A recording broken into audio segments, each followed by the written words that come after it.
ਵਾਹਿਗੁਰੂ ਜੀ ਕਾ ਖਾਲਸਾ ਵਾਹਿਗੁਰੂ ਜੀ ਕੀ ਫਤਿਹ ਜੀ। ਅੱਜ ਗੁਰਮਤ ਕਲਾਸ ਵਿੱਚ ਆਪ ਸਮੂਹ ਵੀਰਾਂ ਭੈਣਾਂ ਦਾ ਸਵਾਗਤ ਹੈ। ਜੀ ਆਇਆਂ ਆਖਿਆ ਜਾਂਦਾ ਜੀ।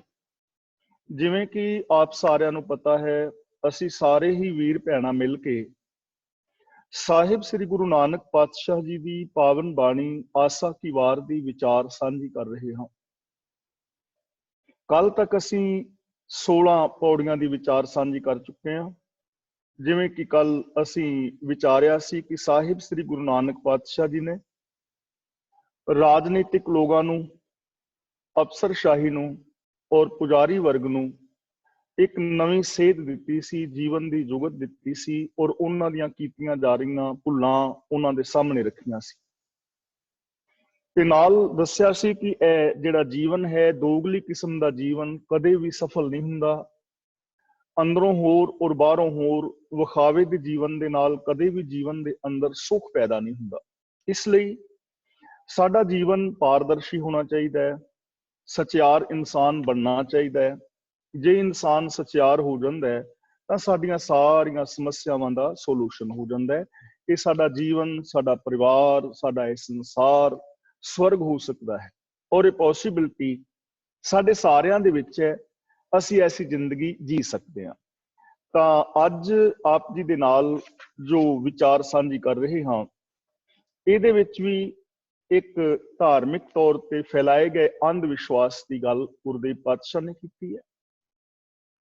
ਇੱਥੇ ਵੀ ਪੁਜਾਰੀ ਵਰਗ ਨੇ ਆਮ ਜਨਤਾ ਦੇ ਅੰਦਰ ਇੱਕ ਬਹੁਤ ਵੱਡਾ ਅੰਧ ਵਿਸ਼ਵਾਸ ਫੈਲਾ ਕੇ ਤੇ ਆਮ ਜਨਤਾ ਦਾ ਆਰਥਿਕ ਔਰ ਮਾਨਸਿਕ ਸ਼ੋਸ਼ਣ ਕੀਤਾ ਸੀ। ਅੱਜ ਵੀ ਆਰਥਿਕ ਔਰ ਮਾਨਸਿਕ ਤੌਰ ਤੇ ਇਹ ਸ਼ੋਸ਼ਣ ਕੀਤਾ ਜਾ ਰਿਹਾ ਹੈ ਔਰ ਜੇ ਲੋਕ ਸੁਚੇਤ ਨਹੀਂ ਹੁੰਦੇ ਤੇ ਅੱਗੇ ਵੀ ਹੁੰਦਾ ਰਹੇਗਾ।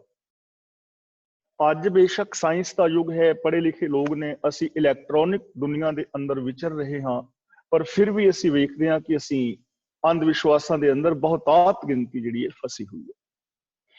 ਇਸ ਸ਼ਲੋਕ ਦੇ ਅੰਦਰ ਗੁਰਦੇਵ ਪਾਤਸ਼ਾਹ ਨੇ ਉਹਨਾਂ ਵਿਸ਼ਵਾਸਾਂ ਦਾ ਖੰਡਨ ਕੀਤਾ ਹੈ ਜਿਹੜਾ ਸਾਨੂੰ ਇਹ ਵਿਸ਼ਵਾਸ ਦਿੱਤਾ ਗਿਆ ਪੁਜਾਰੀ ਵੱਲੋਂ ਕਿ ਜੋ ਤੁਹਾਡਾ ਇਨਸਾਨ ਪਰਿਵਾਰਕ ਮੈਂਬਰ ਗੁਜ਼ਰ ਜਾਂਦਾ ਹੈ, ਉਸ ਗੁਜ਼ਰੇ ਹੋਏ ਪਰਿਵਾਰ ਦੇ ਮੈਂਬਰ ਵਾਸਤੇ ਜੋ ਪਿੱਛੋਂ ਅਸੀਂ ਕਿਰਿਆ ਕਰਮ ਕਰਦੇ ਹਾਂ, ਉਹਨਾਂ ਦਾ ਫਲ ਗੁਜ਼ਰ ਚੁੱਕੀ ਆਤਮਾ ਨੂੰ ਮਿਲਦਾ ਹੈ। ਇਹ ਵਿਸ਼ਵਾਸ ਫੈਲਾਇਆ ਗਿਆ ਸੀ। ਇਸ ਵਿਸ਼ਵਾਸ ਕਿੱਥੋਂ ਪੈਦਾ ਹੁੰਦਾ ਹੈ? ਤੁਹਾਡੇ ਵਿੱਚੋਂ ਬਹੁਤ ਵੀਰਾਂ ਨੇ ਗਰੁੜ ਪੁਰਾਣ ਪੜ੍ਹਿਆ ਹੋਵੇਗਾ। ਉਸ ਦੇ ਵਿੱਚ ਚੀਜ਼ਾਂ ਅੰਕਿਤ ਨੇ। ਇਹ ਮੈਂ ਉਸ ਵਿਚਾਰਧਾਰਾ ਨੂੰ ਰੱਖ ਰਿਹਾ ਆਪ ਦੇ ਸਾਹਮਣੇ ਕਿ ਜਿੱਥੋਂ ਇਹ ਵਿਸ਼ਵਾਸ ਉਪਜਦੇ ਨੇ, ਕਿਵੇਂ ਉਪਜਦੇ ਨੇ, ਇਹਨਾਂ ਦਾ ਬੇਸ ਕੀ ਹੈ। ਵਿਸ਼ਵ ਆਪਣਾ ਜਿਹੜਾ ਕੁਛ ਸ਼ਾਸਤਰਾਂ ਦੇ ਵਿੱਚ, ਪੁਰਾਣਾਂ ਵਿੱਚ ਜਾਂ ਕੁਛ ਧਰਮ ਪੁਸਤਕਾਂ ਵਿੱਚ ਲਿਖਿਆ ਮਿਲਦਾ ਹੈ ਕਿ ਜਦੋਂ ਆਦਮੀ ਦੀ ਮੌਤ ਹੁੰਦੀ ਹੈ ਤੇ ਉਹਨੂੰ, ਉਹਦੀ ਆਤਮਾ ਨੂੰ ਜਮ ਘੜੀਸਦੇ ਹੋਏ ਲੈ ਕੇ ਜਾਂਦੇ ਨੇ। ਇਹ ਗੁਰੂ ਨਾਨਕ ਦੇਵ ਦੀ ਵਿਚਾਰਧਾਰਾ ਨਹੀਂ, ਇਹ ਧਿਆਨ ਰੱਖਣਾ। ਔਰ ਉਸਨੂੰ ਫਿਰ ਘੜੀਸਦੇ ਲੈ ਕੇ ਜਾਂਦੇ ਨੇ। ਰਾਸਤੇ ਵਿੱਚ ਇੱਕ ਵੈਤਰਣੀ ਨਦੀ ਹੈ, ਜੇ ਗਊ ਵਗੈਰਾ ਦਾਨ ਕੀਤੀ ਹੋਵੇ ਤੇ ਉਹਦੀ ਪੂਛ ਫੜ ਕੇ ਬੰਦਾ ਉੱਥੋਂ ਪਾਰ ਹੁੰਦਾ ਹੈ। ਫਿਰ ਰਾਸਤੇ ਦੇ ਅੰਦਰ ਜਮ ਜਦੋਂ ਉਹਨੂੰ ਖਿੱਚਦੇ ਧਰੂੰਦੇ ਨੇ ਤੇ ਬੰਦੇ ਨੂੰ ਪਿਆਸ ਲੱਗਦੀ ਹੈ, ਤੜਫਦਾ ਹੈ ਤੇ ਇਹ ਕਹਿੰਦਾ ਕਿ ਮੈਨੂੰ ਪਾਣੀ ਦਿਓ। ਤੇ ਉਹ ਜਮ ਕਹਿੰਦੇ ਨੇ ਕਿ ਜੇ ਕੋਈ ਪੁੰਨ ਦਾ ਕਰਮ ਕੀਤਾ ਹੈ ਤੇ ਸਾਨੂੰ ਉਹਦਾ ਫਲ ਤੈਨੂੰ ਪਾਣੀ ਦੇ ਦਿਆਂਗੇ। ਤਾਂ ਇਸ ਤਰ੍ਹਾਂ ਛੋਟਾ ਮੋਟਾ ਜੋ ਕਰਮ ਕੀਤਾ ਹੁੰਦਾ ਹੈ ਉਹ ਦੇ ਕੇ ਉਹਨੂੰ ਪਾਣੀ ਮਿਲਦਾ ਹੈ। ਇਸ ਤਰ੍ਹਾਂ ਉਹ ਪਹੁੰਚਦਾ ਹੈ ਧਰਮਰਾਜ ਤੱਕ ਤੇ ਇਹਨੂੰ 11 ਮਹੀਨੇ ਜਿਹੜੇ ਨੇ ਉੱਥੋਂ ਤੱਕ ਪਹੁੰਚਦਿਆਂ ਲੱਗਦੇ ਨੇ। ਇਹ ਵਿਸ਼ਵਾਸ ਉਹਨਾਂ ਦਾ ਮਿੱਥਿਆ ਹੋਇਆ ਹੈ। ਅੱਗੇ ਜੋ ਪਿਤਰ ਲੋਕ ਨੇ ਜਿਹੜੇ ਉਹਦੇ ਪਹਿਲੇ ਗਏ ਹੁੰਦੇ ਨੇ, ਇਹਦੇ ਪਹੁੰਚਣ ਤੱਕ 11 ਮਹੀਨੇ ਤੱਕ ਉਹਦਾ ਇੰਤਜ਼ਾਰ ਕਰਦੇ ਨੇ। ਜੇ 11ਵੇਂ ਮਹੀਨੇ ਜਿਹੜਾ ਪੁੱਤਰ ਹੈ, ਪੁੱਤਰ ਦਾ ਮਤਲਬ ਹੀ ਇਹ ਹੈ ਕਿ ਪੂ ਪਲਸ ਤਰ। ਇੰਡੀਅਨ ਲੋਕ ਪੁੱਤਰ ਦੇ ਪਿੱਛੇ ਜ਼ਿਆਦਾ ਕਿਉਂ ਭੱਜਦੇ ਕਿ ਸਾਡੇ ਘਰ ਪੁੱਤਰ ਹੋਵੇ? ਕਿਉਂਕਿ ਪੁਜਾਰੀ ਨੇ ਇਹ ਵਹਿਮ ਫੈਲਾਇਆ ਸੀ ਕਿ ਕਿਸੇ ਦੇ ਮਰਨ ਤੋਂ ਬਾਅਦ ਜੇ ਪੁੱਤਰ ਕਿਰਿਆ ਕਰਮ ਕਰੇਗਾ ਤਾਂ ਉਹ ਨਰਕਾਂ ਤੋਂ ਬਚੇਗਾ। ਪੂ ਦਾ ਮਤਲਬ ਹੁੰਦਾ ਹੈ ਨਰਕ ਤੇ ਤਰ ਦਾ ਮਤਲਬ ਹੁੰਦਾ ਹੈ ਤਰਨਾ। ਉਹ ਬੰਦਾ ਜਿਸ ਕਰਕੇ ਨਰਕਾਂ ਤੋਂ ਤਰਿਆ ਜਾਏ, ਇਹ ਵਿਸ਼ਵਾਸ ਫੈਲਾਇਆ ਗਿਆ ਕਿ ਪੁੱਤਰ ਕਿਰਿਆ ਕਰਮ ਕਰੇ ਕੋਈ ਵੀ। ਇਸੇ ਕਰਕੇ ਆਮ ਦੇਖਿਆ ਹੈ ਵੀ ਅੱਗ ਵੀ ਲਾਣੀ ਹੋਵੇ ਤੇ ਬੰਦਾ ਹੀ ਲਾਂਦਾ ਹੈ, ਔਰਤ ਬਹੁਤ ਘੱਟ। ਅੱਜ ਕੱਲ ਹੋਣ ਲੱਗ ਗਿਆ, ਲੇਕਿਨ ਪਹਿਲਾਂ ਨਹੀਂ ਸੀ। 11ਵੇਂ ਮਹੀਨੇ ਜੋ ਪਾਠ ਪੂਜਾ ਕੀਤੀ ਜਾਂਦੀ ਹੈ ਨਾ, ਉਹਦਾ ਫਲ ਫਿਰ ਉਸ ਆਤਮਾ ਨੂੰ ਮਿਲਦਾ ਹੈ ਤੇ ਉਹ ਦਰਵਾਜ਼ਾ ਖੁੱਲਾ ਹੁੰਦਾ ਹੈ। 11 ਮਹੀਨੇ ਉਹ ਸਵਰਗ ਵਿੱਚ ਚਲਾ ਜਾਂਦਾ ਹੈ। ਤੇ ਜੇ 11ਵੇਂ ਮਹੀਨੇ ਤੱਕ ਉਹਦੀ ਕਿਰਿਆ ਕਰਮ ਨਹੀਂ ਕਰਾਈ ਜਾਂਦੀ ਤਾਂ ਫਿਰ ਉਹ ਜਿਹੜਾ ਸਵਰਗ ਦਾ ਦਰਵਾਜ਼ਾ ਬੰਦ ਹੋ ਜਾਂਦਾ ਹੈ ਤੇ ਜਿਹੜੀ ਆਤਮਾ ਹੈ ਉਹ ਨਰਕਾਂ ਵਿੱਚ ਚਲੀ ਜਾਂਦੀ ਹੈ। ਇਹ ਜੋ ਬਰਸੀ ਅਸੀਂ ਕਰਾਉਂਦੇ ਆ ਨਾ, 11ਵੇਂ ਮਹੀਨੇ ਜੋ ਬਰਸੀ ਕਰਾਉਂਦੇ ਨੇ, ਇਹਦਾ ਪਿਛੋਕੜ ਉਹ ਹੈ ਕਿ 11ਵੇਂ ਮਹੀਨੇ ਅਸੀਂ ਬਰਸੀ ਕਰਾਵਾਂਗੇ ਤਾਂ ਉਹ ਦਰਵਾਜ਼ਾ ਖੁੱਲੇਗਾ, ਨਹੀਂ ਤੇ ਦਰਵਾਜ਼ਾ ਬੰਦ ਹੋ ਜਾਣਾ ਹੈ। ਅਸੀਂ ਵੀ ਕਰਵਾਉਣ ਲੱਗ ਗਏ ਹਾਂ, ਹੋਰ ਵੀ ਲੋਕ ਕਰਾਉਂਦੇ ਨੇ। ਇਸ ਤੋਂ ਇਲਾਵਾ ਜਦੋਂ ਬੰਦਾ ਮਰਦਾ ਹੈ ਤਾਂ ਉਹਦੇ ਤੋਂ ਗਊ ਦਾਨ ਕਰਾਈ ਜਾਂਦੀ ਹੈ, ਤੇ ਜਿਸ ਕਰਕੇ ਉਹ ਵੈਤਰਣੀ ਨਦੀ ਪਾਰ ਕਰ ਸਕੇਗਾ। ਉਹਦੇ ਹੱਥੋਂ ਲੋਕ ਅੰਨ ਜਲ ਦਾਨ ਕਰਾਉਂਦੇ ਨੇ ਕਿ ਦਾਨ ਵਗੈਰਾ ਅੱਗੇ ਆਤਮਾ ਨੂੰ ਮਿਲੇਗਾ। ਫਿਰ ਉਹਦੇ ਹੱਥ ਤੇ ਦੀਵਾ ਜਗਾਇਆ ਜਾਂਦਾ ਹੈ ਕਿ ਇਹ ਦੀਵੇ ਦਾ ਉਹਨੂੰ ਚਾਨਣ ਹੋਏਗਾ।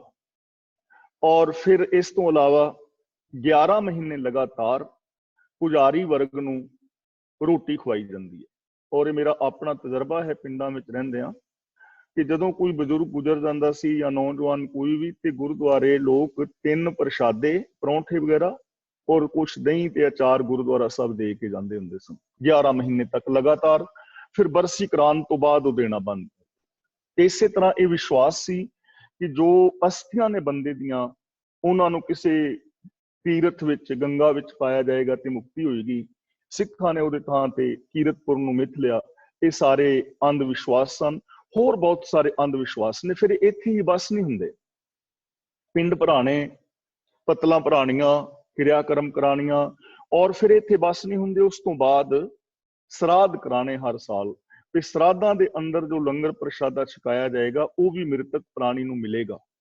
ਔਰ ਉਹਦੇ ਭੋਗ ਦੇ ਟਾਈਮ ਜੋ ਆ ਪ੍ਰਸ਼ਾਦਾ ਵਗੈਰਾ ਦਿੰਦੇ ਨੇ ਨਾ, ਕੇਲੇ ਦੇ ਦਿੱਤੇ, ਮਿੱਠਾ ਪੱਤੀ ਦੇ ਦਿੱਤਾ, ਨਮਕ ਮਿਰਚ ਸੂਟ ਵਗੈਰਾ, ਕਿ ਇਹ ਅੱਗੇ ਜਾ ਕੇ ਉਸ ਪ੍ਰਾਣੀ ਨੂੰ ਮਿਲਣਗੀਆਂ। ਇਹ ਅੰਧ ਵਿਸ਼ਵਾਸ ਸੰਸਾਰ ਦੇ ਅੰਦਰ ਸੀ, ਬਹੁਤੇ ਥਾਵਾਂ ਤੇ ਅੱਜ ਵੀ ਹੈ, ਔਰ ਅੱਗੇ ਨੂੰ ਵੀ ਜੇ ਅਸੀਂ ਗੁਰਬਾਣੀ ਨਹੀਂ ਪੜ੍ਹਦੇ ਜਾਂ ਲੋਕ ਸੁਚੇਤ ਨਹੀਂ ਹੁੰਦੇ ਤਾਂ ਅੱਗੇ ਨੂੰ ਵੀ ਰਹੇਗਾ। ਇਸ ਤੋਂ ਇਲਾਵਾ ਕੁਝ ਐਸੇ ਅੰਧ ਵਿਸ਼ਵਾਸ ਫੈਲਾਏ ਗਏ ਸਨ ਕਿ ਜੇ ਤੁਸੀਂ ਚੰਗੇ ਕਰਮ ਕਰੋਗੇ ਤੇ ਤੁਹਾਨੂੰ ਸਵਰਗ ਮਿਲੇਗਾ, ਪੁੰਨ ਦਾਨ ਦਿਓਗੇ, ਜੇ ਪੁੰਨ ਦਾਨ ਦਿਓਗੇ ਤੁਹਾਨੂੰ ਸਵਰਗ ਮਿਲੇਗਾ, ਤੇ ਜੇ ਤੁਸੀਂ ਪੁੰਨ ਦਾਨ ਵਗੈਰਾ ਨਹੀਂ ਕਰਦੇ ਤੇ ਫਿਰ ਘੋਰ ਨਰਕਾਂ ਦੇ ਵਿੱਚ ਪਾਓਗੇ। ਐਸਾ ਜਿਹੜੀ ਸੀ ਸਾਰੀ ਦੀ ਸਾਰੀ ਸਿਚੁਏਸ਼ਨ ਗੁਰੂ ਨਾਨਕ ਪਾਤਸ਼ਾਹ ਜੀ ਦੇ ਸਮੇਂ ਸੀ। ਔਰ ਪੁਜਾਰੀ ਵਰਗ ਆਮ ਜਨਤਾ ਨੂੰ ਬੜੀ ਬੁਰੀ ਤਰ੍ਹਾਂ ਲੁੱਟ ਖਸੁੱਟ ਰਿਹਾ ਸੀ। ਹੁਣ ਗੁਰੂ ਪਾਤਸ਼ਾਹ ਜੀ ਬੜੇ ਵਿਗਿਆਨਿਕ ਢੰਗ ਨਾਲ ਔਰ ਤਰਕ ਦੇ ਨਾਲ ਗੁਰਦੇਵ ਪਾਤਸ਼ਾਹ ਜੀ ਇੱਕ ਸਵਾਲ ਕਰਕੇ ਸਾਨੂੰ ਸਮਝਾ ਰਹੇ ਨੇ। ਔਰ ਕਹਿੰਦੇ ਨੇ, ਸਪੋਜ਼, ਮੰਨ ਲਓ ਕਿ ਅੱਗੇ ਇਹ ਚੀਜ਼ਾਂ ਮਿਲ ਜਾਂਦੀਆਂ ਨੇ।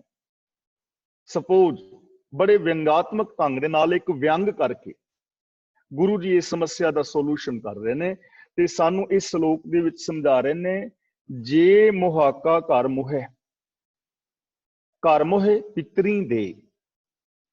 ਇਹਨੂੰ ਧਿਆਨ ਦੇ ਨਾਲ ਆਪਾਂ ਸਮਝਣ ਦਾ ਯਤਨ ਕਰਨਾ ਹੈ। ਜੇ ਮੁਹਾਕਾ ਘਰ ਮੁਹੇ, ਮੁਹਾਕਾ ਕਹਿੰਦੇ ਨੇ ਚੋਰ ਨੂੰ, ਮੁਹਾਕਾ ਦਾ ਮਤਲਬ ਚੋਰ, ਮੁਹੇ ਦਾ ਮਤਲਬ ਜੇ ਚੋਰੀ ਕਰ ਲਵੇ। ਘਰ ਮੁਹੇ ਕਿਸੇ ਦੇ ਘਰ ਨੂੰ ਚੋਰੀ ਕਰਕੇ ਪਿਤਰੀ ਦੇ, ਤੇ ਉਹ ਪਿਤਰਾਂ ਵਾਸਤੇ ਕਿਸੇ ਪੁਜਾਰੀ ਨੂੰ ਦੇ ਦੇਵੇ। ਮੰਨ ਲਓ ਮੈਨੂੰ ਹੀ ਦੇ ਦੇਵੇ ਕਿ ਮੈਂ ਪੁਜਾਰੀ ਹਾਂ, ਕਿਸੇ ਵੀ ਧਰਮ ਦਾ ਪੁਜਾਰੀ ਹੋ ਸਕਦਾ ਹੈ। ਉਹ ਉਸ ਵਕਤ ਬ੍ਰਾਹਮਣ ਸੀ ਤੇ ਅੱਜ ਉਹ ਕੰਮ ਸਿੱਖ ਵੀ ਕਰ ਰਹੇ ਨੇ। ਇਹਦੇ ਚ ਕੋਈ ਦੋ ਰਾਏ ਨਹੀਂ, ਗੁੱਸੇ ਗਿਲੇ ਵਾਲੀ ਗੱਲ ਨਹੀਂ, ਕਿਉਂਕਿ ਅਸੀਂ ਕਰ ਰਹੇ ਹਾਂ, ਅੰਧ ਵਿਸ਼ਵਾਸਾਂ ਵਿੱਚ ਫਸੇ ਹਾਂ। ਹੁਣ ਗੁਰੂ ਜੀ ਕਹਿੰਦੇ ਨੇ, ਮੰਨ ਲਓ ਕਿ ਜੇ ਕੋਈ ਚੋਰ ਬੰਦਾ ਕਿਸੇ ਦੇ ਘਰ ਦੀ ਚੋਰੀ ਕਰਕੇ ਤੇ ਆਪਣੇ ਪਿਤਰਾਂ ਨੂੰ ਦੇ ਦੇਵੇ। ਇਸ ਗੱਲ ਨੂੰ ਸਮਝਣ ਵਾਸਤੇ ਮੇਰੇ ਸਾਹਮਣੇ ਬੈਠੇ ਨੇ ਵੀਰ ਜੀ ਤਰਲੋਚਨ ਸਿੰਘ। ਮੰਨ ਲਓ ਤਰਲੋਚਨ ਸਿੰਘ ਕੇ ਘਰੋਂ ਮੈਂ ਕੋਈ ਚੀਜ਼ ਚੋਰੀ ਕਰ ਲਵਾਂ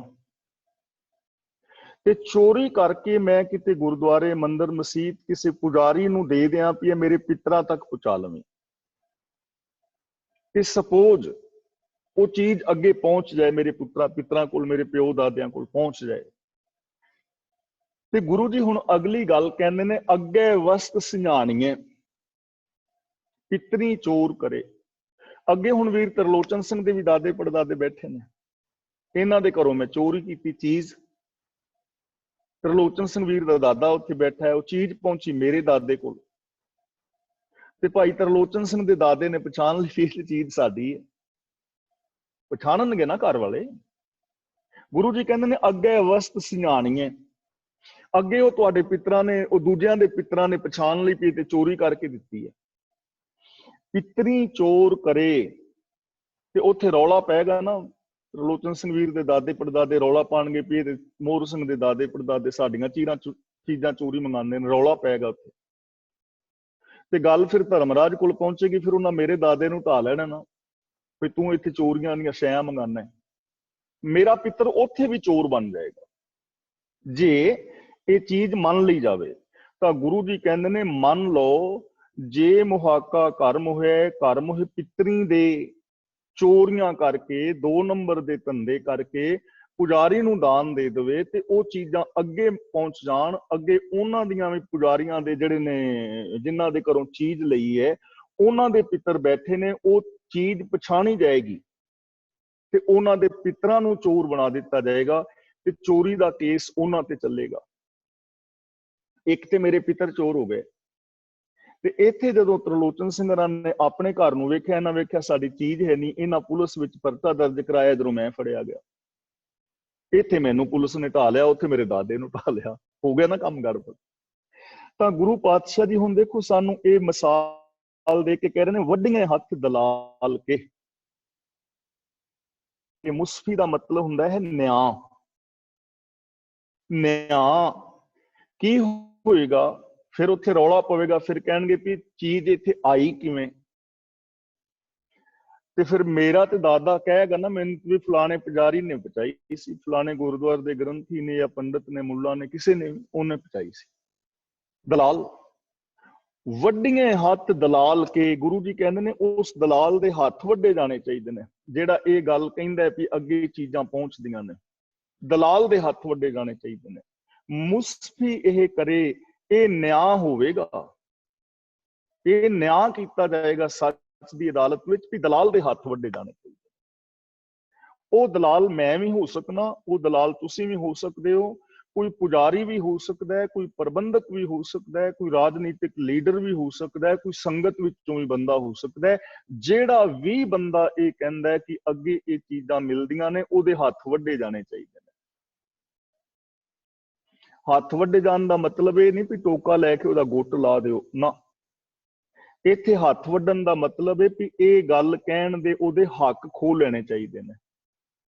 ਜਿਵੇਂ ਅਸੀਂ ਕਹਿੰਦੇ ਨਾ ਫਲਾਂ ਬਜ਼ੁਰਗ ਨੂੰ ਘਰਦਿਆਂ ਨੇ ਬਾਹਰ ਕੱਢ ਦਿੱਤਾ ਹੈ,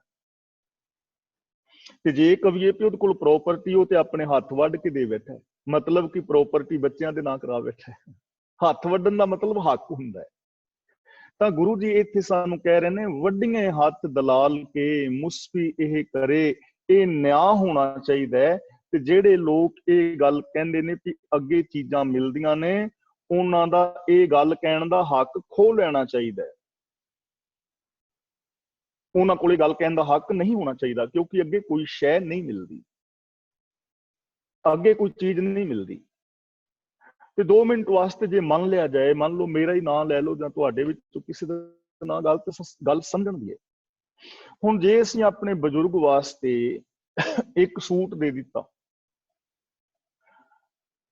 ਦਿੱਤਾ ਭੋਗ ਦੇ ਸਮੇਂ, ਤੇ ਫਿਰ 11 ਮਹੀਨੇ ਬਾਅਦ ਫਿਰ ਪਾਠ ਕਰਾਣਾ, ਤੇ 11 ਮਹੀਨੇ ਬਾਅਦ ਅਸੀਂ ਫਿਰ ਇੱਕ ਸੂਟ ਦੇ ਦਿੱਤਾ। ਜਿੰਨੀਆਂ ਵੀ ਮੇਰੀਆਂ ਭੈਣਾਂ ਵੀਰ ਬੈਠੇ ਹੋ, ਸੱਚ ਦੱਸਿਓ ਵੀ ਤੁਸੀਂ ਸਾਲ 'ਚ ਇੱਕ ਹੀ ਸੂਟ ਪਾਉਂਦੇ ਹੋ?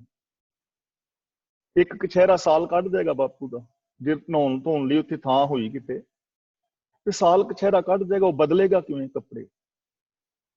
ਫਿਰ ਬਾਪੂ ਨੂੰ ਰੋਟੀ ਪਾਣੀ ਵੀ ਚਾਹੀਦਾ, 2-4 ਕੇਲਿਆਂ ਨਾਲ ਤੇ ਕੰਮ ਨਹੀਂ ਚੱਲਣਾ। ਬਾਪੂ ਨੂੰ ਫ੍ਰਿਜ ਵੀ ਚਾਹੀਦੀ ਹੈ, ਆਉਣ ਜਾਣ ਲਈ ਕਾਰ ਵੀ ਚਾਹੀਦੀ ਹੈ, ਉਹਨੂੰ ਕੋਠੀ ਚੋਂ ਵੀ ਹਿੱਸਾ ਦਿਓ, ਕੋਈ 2 ਕਿੱਲੇ ਪੈਲੀ ਵੀ ਭਾਈ ਦੇ ਨਾਂ ਕਰਾਓ, ਬਾਪੂ ਪੈਲੀ ਵੀ ਵਾਏ, ਤੇ ਨਾਲ ਬੇਬੇ ਦਾ ਵੀ ਗੱਲ ਘੁੱਟੋ ਵੀ ਚੱਲ ਬੇਬੇ ਤੂੰ ਬਾਪੂ ਦੀ ਰੋਟੀ ਪਕਾਈ, ਬਾਪੂ ਕਿਵੇਂ ਹੱਥ ਸੇਕੇਗਾ।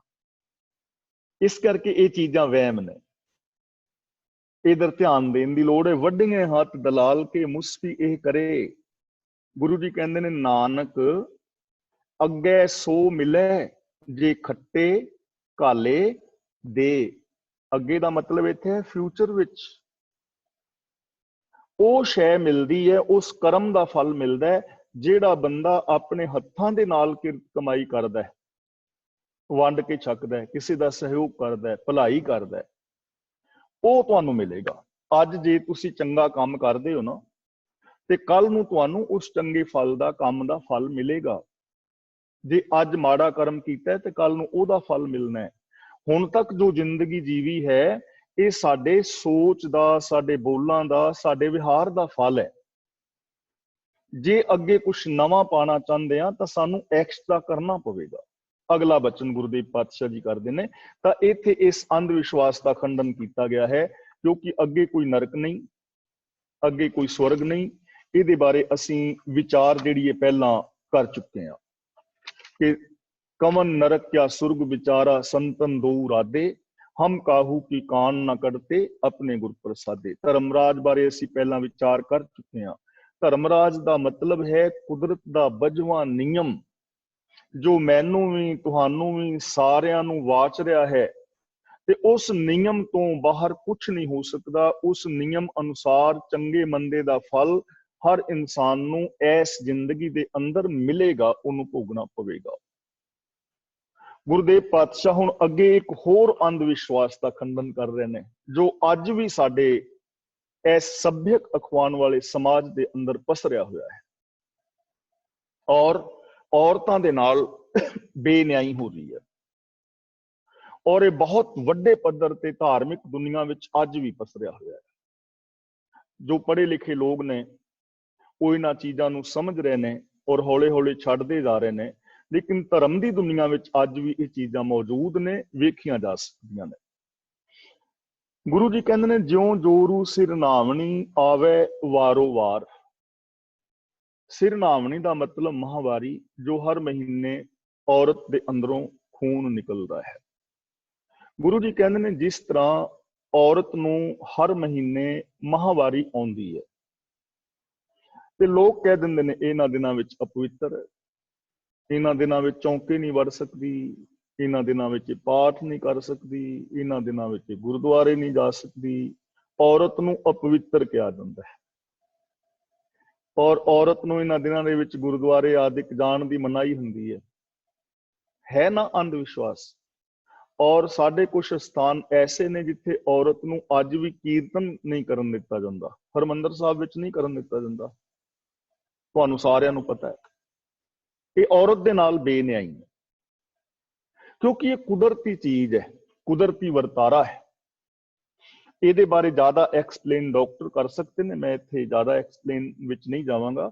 ਬਸ ਇੰਨੀ ਗੱਲ ਜ਼ਰੂਰ ਹੈ ਕਿ ਔਰਤ ਦੇ ਅੰਦਰ ਇਹ ਖੂਨ ਇਕੱਠਾ ਹੁੰਦਾ ਰਹਿੰਦਾ ਹੈ, ਕਿਉਂਕਿ ਉੱਥੇ ਇੱਕ ਤਹਿ ਵੱਜਦੀ ਰਹਿੰਦੀ ਹੈ। ਜਿੱਥੇ ਇੱਕ ਮਾਸੂਮ ਬੱਚੇ ਨੇ ਜਨਮ ਲੈਣਾ ਹੈ, ਜਿੱਥੇ ਇਹਦਾ ਮੁੱਢ ਵੱਜਣਾ ਹੈ, ਤੇ ਜੇ ਉਹ ਨਹੀਂ ਮੁੱਢ ਵੱਜਦਾ ਤੇ ਫਿਰ ਇਹ ਖੂਨ ਜਿਹੜਾ ਹੈ ਇਹ ਬਾਹਰ ਨਿਕਲ ਜਾਂਦਾ ਹੈ।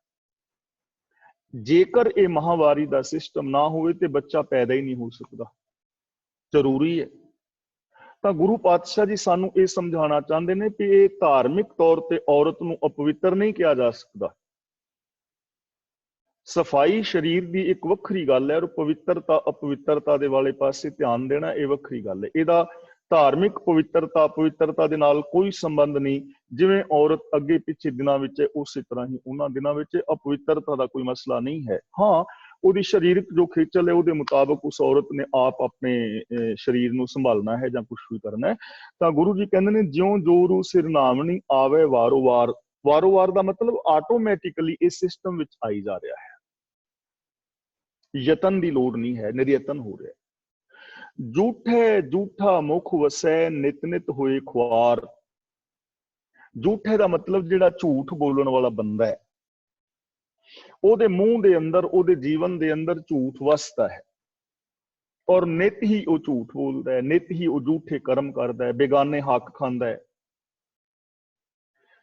ਈਰਖਾ ਕਰਦਾ ਹੈ, ਵੈਰ ਵਿਰੋਧ ਕਰਦਾ ਹੈ। 2 ਨੰਬਰ ਦੇ ਧੰਦੇ ਕਿਵੇਂ ਸਮਾਜ ਦੇ ਵਿੱਚ ਪਸਰੇ ਪਏ, ਕਿਵੇਂ ਸਮਾਜ ਦੇ ਅੰਦਰ ਪਸਰੇ ਪਏ, ਇਹ ਮਨੁੱਖ ਹੀ ਕਰ ਰਿਹਾ ਹੈ। ਮੈਂ ਹੁਣੇ ਹੀ 2 ਮਿੰਟ ਪਹਿਲਾਂ ਕਿਸੇ ਨੇ ਇੱਕ ਵੀਡੀਓ ਕਲਿੱਪ ਭੇਜੀ ਹੈ, ਪਤਾ ਨਹੀਂ ਕਿਸ ਸਟੇਟ ਦੀ, ਮੈਂ ਜਲਦੀ ਵਿੱਚ ਨਹੀਂ ਵੇਖ ਪਾਇਆ। ਟਰੱਕਾਂ ਬੱਸਾਂ ਨੂੰ ਤੋੜ ਰਹੇ ਨੇ, ਗਾਲਾਂ ਕੱਢ ਰਹੇ ਨੇ ਕਿ ਇਹਨਾਂ ਨੂੰ ਮਾਰੋ, ਇਹਨਾਂ ਦੇ ਸ਼ੀਸ਼ੇ ਭੰਨੋ। ਹੁਣ ਕੀ ਇਹ ਬੰਦੇ ਦੀ ਨਿਸ਼ਾਨੀ ਹੈ? ਵੀ ਜੇ ਤੁਹਾਨੂੰ ਕੋਈ ਪ੍ਰੋਬਲਮ ਹੈ ਕੋਈ ਗੌਰਮੈਂਟ ਨਾਲੇ, ਤਾਂ ਗੌਰਮੈਂਟ ਦੇ ਨਾਲ ਤੁਸੀਂ ਲੜੋ।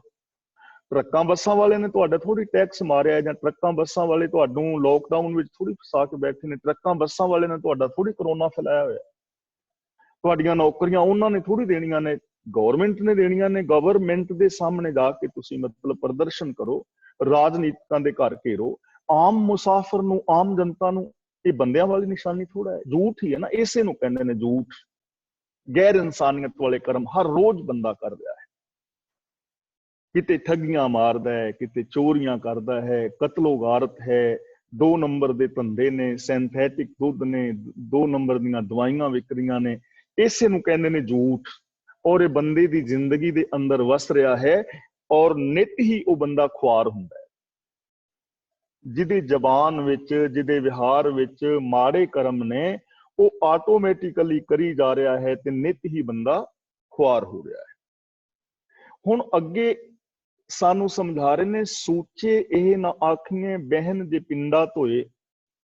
ਹੁਣ ਇਹੋ ਜਿਹੀ ਝੂਠ ਜਿਹੜੀ ਹੋਵੇ, ਜਿਹਨੂੰ ਪੰਜਾਬੀ ਵਿੱਚ ਅਸੀਂ ਝੂਠ ਕਹਿ ਦਿੰਦੇ ਆ, ਇਹੋ ਜਿਹੀ ਝੂਠ ਜੋ ਬੰਦਾ ਰਿਸ਼ਵਤ ਵੀ ਲੈਂਦਾ ਹੋਵੇ, ਜੋ ਬੰਦਾ ਨਸ਼ਿਆਂ ਦੀ ਤਸਕਰੀ ਕਰਦਾ ਹੋਵੇ, ਜੋ ਬੰਦਾ ਦਾਜ ਦਹੇਜ ਦਾ ਲਾਲਚੀ ਹੋਵੇ, ਜਾਤੀਵਾਦ ਨੂੰ ਮੰਨਦਾ ਹੋਵੇ, 2 ਨੰਬਰ ਦੇ ਕੰਮ ਕਰਦਾ ਹੋਵੇ, ਦੂਜਿਆਂ ਦੀ ਪ੍ਰੋਪਰਟੀ ਉਹਨੇ ਦਵਾਈ ਹੋਵੇ, ਤੇ ਉਹ ਕਿਸੇ ਤੀਰਥ ਦੇ ਵਿੱਚ ਜਾ ਕੇ ਨਾ ਆਵੇ ਤੇ ਕੀ ਉਹ ਪਵਿੱਤਰ ਹੋ ਜਾਏਗਾ?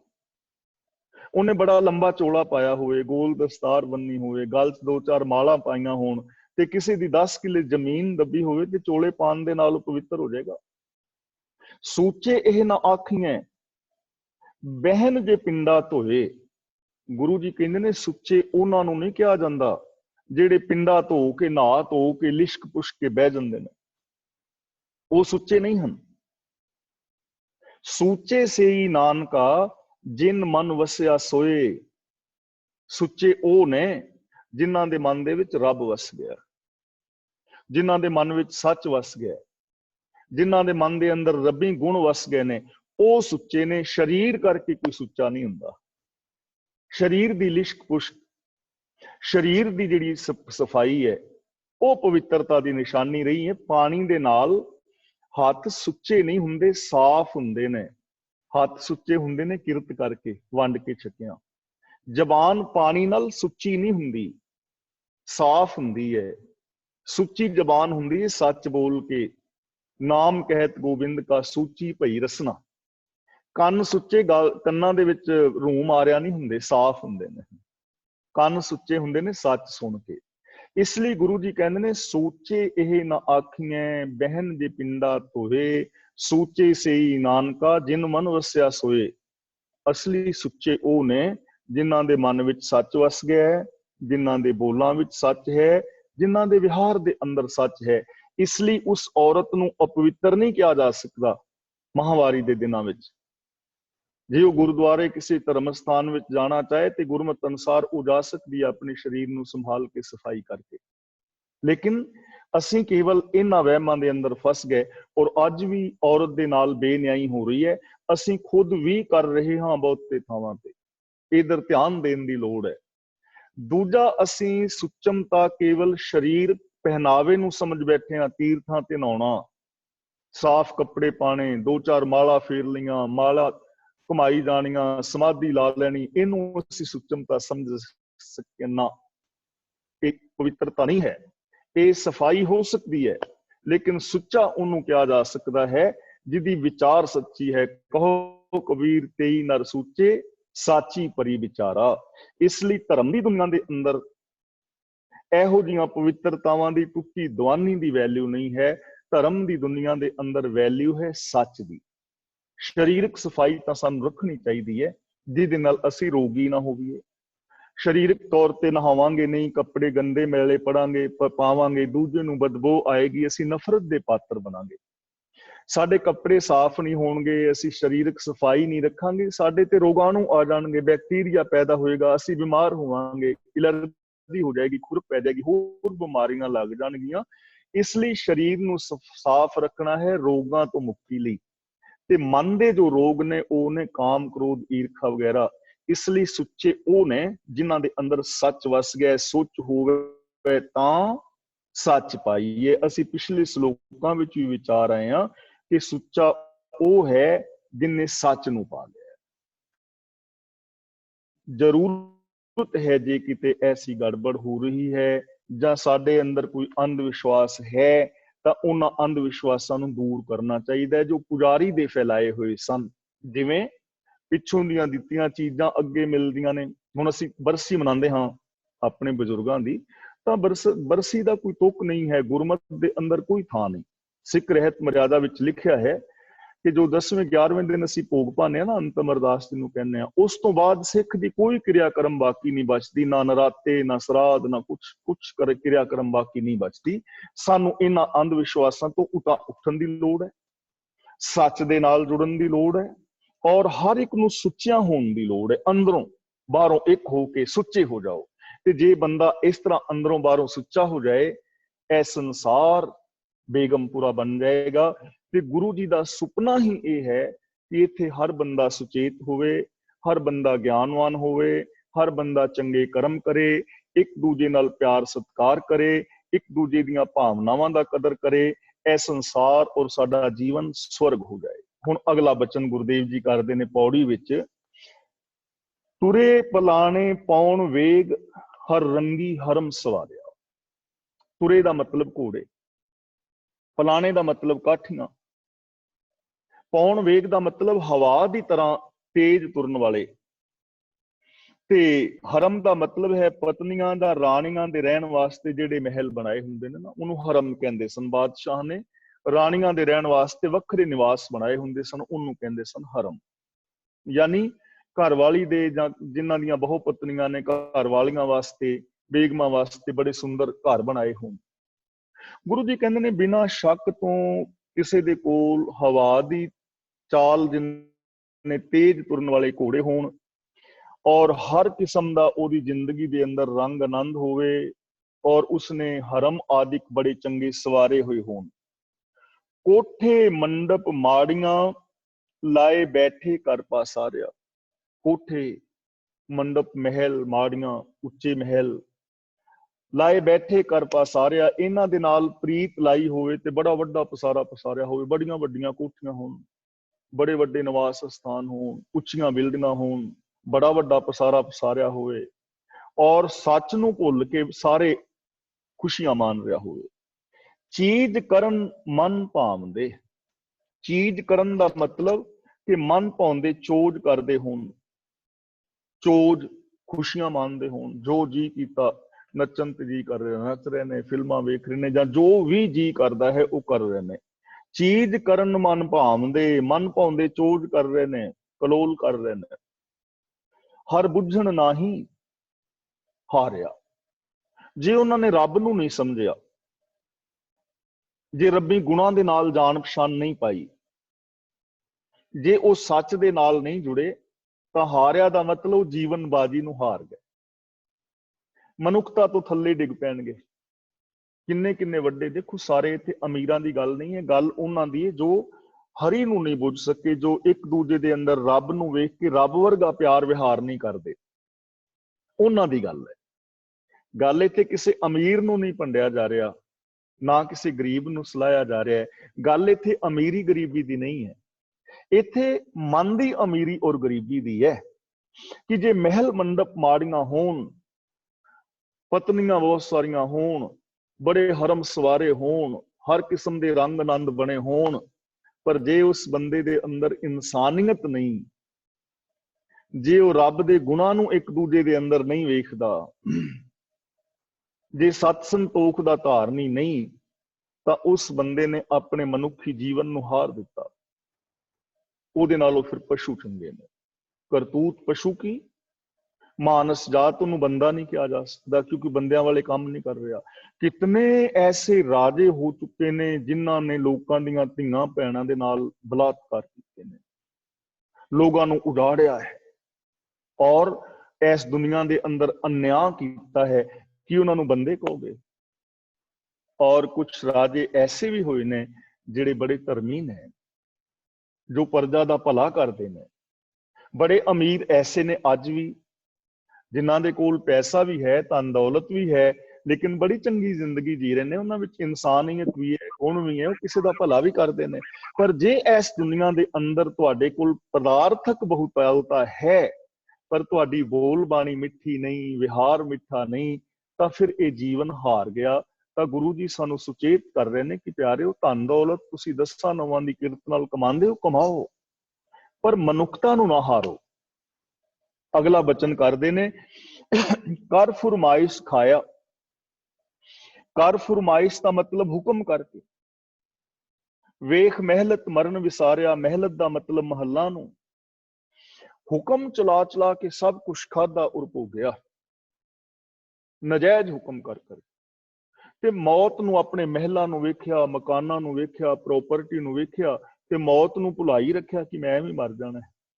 एक ते ये चीज भुली रही ते दूजी ये भी भुली रही कि मैं ते रोज आत्मक मौत ते मर रहा, इंसानियत ते मेरे अंदरों मरी जा रही है, इनू भी भुलाई रखिया। शरीरक मौत भी जे बंदा याद रखे ना तो फिर भी ये लड़ेगा नहीं। मान लो जिवें असीं सारे भैन भरा बैठे हैं, जे हुण सानू कह दिता जाए कि कल तुसीं 12 बजे तुहाडी सारियां दी मौत हो जानी, कल 12 बजे तक सारियां दी मौत हो जानी है, तो की करना चाहोगे? किसी नाल लड़ना चाहोगे? कतल करना चाहोगे? बिल्कुल भी नहीं। कि मल्ला मारना चाहोगे? ना। फिर असी तो यही चाहांगे ने यार फलां बंदे नाल मेरी नाराजगी सी, मर जाना, मैं तो मुआफी मंग लवां कि यार मेरे तो गलती होगी। कल तक मर जाना है ते अज क्यों इत्थे मेरे जगह ते कोई बह गया ते बैठा रहे, मरते कल नूं जाना है। तो फिर बंदा लड़ाई दंगे फसाद नहीं करेगा, ईर्खा द्वेष नहीं करेगा, प्यार मुहब्बत दे नाल रहेगा। जिन्हों शरीरक मौत याद हुंदी है ना, वो इस दुनिया के अंदर विकारां दे विच नहीं फसदा, क्योंकि उन्होंने पता है थोड़ चिरा जीवन है। ते जिहड़ा आत्मक जीवन नूं याद रखदा है कि मेरी आत्मक मौत होई जा रही है, रोज इंसानियत मर रही है, वो भी बंदा माड़े कर्म नहीं करता। तो गुरु जी कहंदे ने, कर फुरमाइश खाया, वेख मेहलत मरण विसारिया, लोकां दे उत्ते नजायज हुक्म चाड़दा रहा, महल्ला नूं वेख के मौत नूं भुलाई रखिया। ते गुरुदेव पातशाह जी कहंदे ने मौत नूं भुलाई रखिया, फिर होया कि जर आई जोबन हारिया, ਉਹਦੇ ਤੇ बुढ़ेपा आ गया ਤੇ अपनी जिंदगी ਨੂੰ विषय विकारां ਵਿੱਚ ही हार गया। ਹੁਣ ਜੇ ਇੱਕ ਬਜ਼ੁਰਗ ਬੰਦਾ ਜਿਨ੍ਹਾਂ ਵਿੱਚ ਹੁਣ ਅਸੀਂ ਸ਼ਾਮਲ ਹਾਂ, ਤੇ ਇੱਕ ਬਜ਼ੁਰਗ ਬੰਦਾ ਹੁਣ ਕਵੇ ਭਾਈ ਜੀ ਮੈਂ ਚੋਰੀਆਂ ਛੱਡ ਦਿੱਤੀਆਂ ਨੇ, ਮੰਜੇ ਤੇ ਬੈਠਾ ਹੋਵੇ 90 ਸਾਲ ਦਾ, ਤੁਰਿਆ ਨਾ ਜਾਵੇ, ਤੇ ਕਵੇ ਮੈਂ ਚੋਰੀਆਂ ਛੱਡ ਦਿੱਤੀਆਂ ਨੇ, ਹੁਣ ਤੇ ਕਹਿਣਾ ਪਵੇਗਾ ਬਾਪੂ ਛੱਡੀਆਂ ਤੋੜੀਆਂ ਨੇ, ਹੁਣ ਤੇ ਛੁੱਟ ਹੀ ਗਈਆਂ ਨੇ, ਚੋਰੀ ਕਰਕੇ ਭੱਜੇਗਾ ਕਿਵੇਂ, ਗੋਡਿਆਂ ਤੋਂ ਤੁਰਿਆ ਨਹੀਂ ਜਾਂਦਾ, ਚੋਰੀਆਂ ਕਿਵੇਂ ਕਰੇਗਾ। ਮੈਂ ਜੀ ਹੁਣ ਪਰਾਈਆਂ ਔਰਤਾਂ ਨੂੰ ਨਹੀਂ ਵੇਖਦਾ, ਵੇਖਣਾ ਕੀ ਹੁਣ ਤੇ ਤੈਨੂੰ ਆਪਣੀ ਜੁੱਤੀ ਪਈ ਨੀ ਥੱਲੇ, ਹੁਣ ਔਰਤਾਂ ਦਿਸਦੀਆਂ ਨੇ, ਵੇਖਣਾ ਸਵਾਹ, ਹੁਣ ਤੇ ਔਰਤਾਂ ਵੇਖਣੀਆਂ ਛੁੱਟ ਹੀ ਗਈਆਂ ਨਾ। असली जिंदगी जवानी होवे, जोश होवे, और उस जोश के अंदर होश होवे बंदे नूं। जवानी दे समय हर धी भैन नूं धी भैन समझे, जवानी दे समय तेरे अंदर परोपकार दी भावना होवे, जवानी दे अंदर तेरे अंदर कुछ कर गुजरन दी चाहत होवे। हुण बुढ़ा मंजे दे उत्ते बैठा कहंदा बाबा कोई शब्द दस जिहड़ा शब्द पढ़ के ते सुख होवे, भी हुण सुख तैनूं काहदा होना, हुण तां कीतियां दे फल ही ने ना। इसलिए जर आई जोबन हारिया, बुढ़ेपा आ जाता है, जोबन हार जाता है। ते यह गल बड़ा नुकता है इहदे पिछे समझण वाला। देखो बुढ़ेपा असी 60 साल तो उत्ते बुढ़ेपा मनते हैं ना, लेकिन मैं इस दुनिया दे विच 20 साल दे बुढ़े वेखना, 25 साल दीयां बुढ़ियां बाजारां विच तुरियां फिरदियां ने, 20 साल दे 30 साल दे बुढ़े दड़ंगे मारदे फिरदे ने। बहुते लोग बचपन तो जवान हुंदे ने, जवान तो बुढ़े हुंदे ने, पर बहुते जिहड़े लोग ने ना वो बचपन तो सीधे बुढ़े ही हो जाते हैं, जवानी आउंदी ही नहीं। असीं अपने आप वेखना ते असीं किते बुढ़े ते नहीं। बुढ़ेपे की निशानी है अखां दे नाल दिसना घट हो जाता है। ऐनकां लाइयां ना तुसीं सारियां ने, मैनूं भी लगी लेकिन मैं ला के नहीं आया। अखां नाल दिसना घट हो जाता है, बुढ़ेपे विच सुनना घट हो जाता है, बुढ़ेपे विच जवानी जिन्ना दौड़ भज नहीं हुंदी, बुढ़ेपे दे अंदर हत्थां नाल काम नहीं उन्ने हुंदे जिन्ने जवानी च बंदा करदा है, बुढ़ेपे विच जबान नहीं चलदी जिन्नी जवानी चलदी, हौले हौले जबान खिड़कन, यही चीज़ां ने ना। हुण देखो गुरु जी कहंदे ने सब मैं जोत जोत है सोए, कि सानू सारियां दे विच रब दिसदा है। नहीं दिसता ना। ਤੇ ਜੇ ਅਸੀਂ ਕਵੀ ਹਾਂ ਜੀ ਦਿਸਦਾ ਤੇ ਫਿਰ ਸਾਡਾ ਵਿਹਾਰ ਰੱਬ ਵਰਗਾ ਹੋਣਾ ਚਾਹੀਦਾ ਨਾ, ਪਰ ਨਹੀਂ ਹੈ। ਇਹਦਾ ਮਤਲਬ ਸਾਡੀਆਂ ਅੱਖਾਂ ਤੇ ਬੁਢੇਪਾ ਆ ਗਿਆ ਨਾ, ਕਿਉਂਕਿ ਸਾਨੂੰ ਇੱਕ ਦੂਜੇ ਵਿੱਚ ਰੱਬ ਤੇ ਦਿਸ ਨਹੀਂ ਰਿਹਾ, ਦਿਸਣਾ ਚਾਹੀਦਾ। ਨਹੀਂ ਦਿਸ ਰਿਹਾ, ਇਹਦਾ ਮਤਲਬ ਤੇਰੇ ਤੇ ਬੁਢੇਪਾ ਆ ਗਿਆ। ਗੁਰਦੁਆਰਾ ਸਾਹਿਬ ਆ ਜਾਓ, ਲੋਕ ਨਾ ਭਾਈਆਂ ਦੇ ਕਮਰੇ 'ਚ ਜਾਣਗੇ, ਗਿਆਨੀ ਜੀ ਉੱਥੇ ਚੌਰ ਸਾਹਿਬ ਕਰਨ ਵਾਲਾ ਕੋਈ ਨਹੀਂ। ਬੰਦਾ ਪੁੱਛੇ ਵੀ ਤੂੰ ਕਰ ਲੈ। ਗੁਰਦੁਆਰਾ ਸਾਹਿਬ ਆਣ ਕੇ ਚੌਰ ਸਾਹਿਬ ਕਰਨ ਤੇ ਜੀ ਨਹੀਂ ਕਰਦਾ, ਗੁਰਦੁਆਰਾ ਸਾਹਿਬ ਆਣ ਕੇ ਪ੍ਰਸ਼ਾਦ ਵਰਤਾਨ ਤੇ ਜੀ ਨਹੀਂ ਕਰਦਾ। ਆਪਣੀ ਥਾਲੀ ਨਹੀਂ ਯਾਰ ਅਸੀਂ ਆਪ ਮੰਨ ਸਕਦੇ, ਆਪਣੀ ਥਾਲੀ ਵੀ ਖਾਧੀ ਤੇ ਧਰ ਕੇ ਆ ਗਏ, ਭਾਂਡੇ ਦੀ ਸੇਵਾ ਕਰਨ ਤੇ ਨਹੀਂ ਜੀ ਕਰਦਾ, ਕੋਈ ਕਿਸੇ ਦਾ ਸਹਿਯੋਗ ਕਰਨ ਤੇ ਜੀ ਨਹੀਂ ਕਰਦਾ, ਕਿਸੇ ਬਜ਼ੁਰਗ ਨੂੰ ਸੜਕ ਪਾਰ ਕਰਾਉਣ ਤੇ ਜੀ ਨਹੀਂ ਕਰਦਾ, ਤੇ ਹੱਥਾਂ ਤੇ ਬੁਢੇਪਾ ਹੀ ਆ ਗਿਆ ਨਾ। ਆਪਣੇ ਵਾਸਤੇ ਜਿੰਨੀ ਮਰਜ਼ੀ ਭੱਜ ਦੌੜ ਕਰਨਾ, ਪਰ ਜੇ ਸੇਵਾ ਕਰਨ ਤੇ ਜੀ ਨਹੀਂ ਕਰਦਾ ਤੇ ਬੁਢੇਪਾ ਹੀ ਆ ਗਿਆ ਨਾ। ਠੇਕਾ 70 ਕਿਲੋਮੀਟਰ ਦੂਰ ਹੈ, ਬੰਦਾ ਪਹੁੰਚ ਜਾਂਦਾ ਔਖਾ ਸੁੱਖਾ ਹੋ ਕੇ।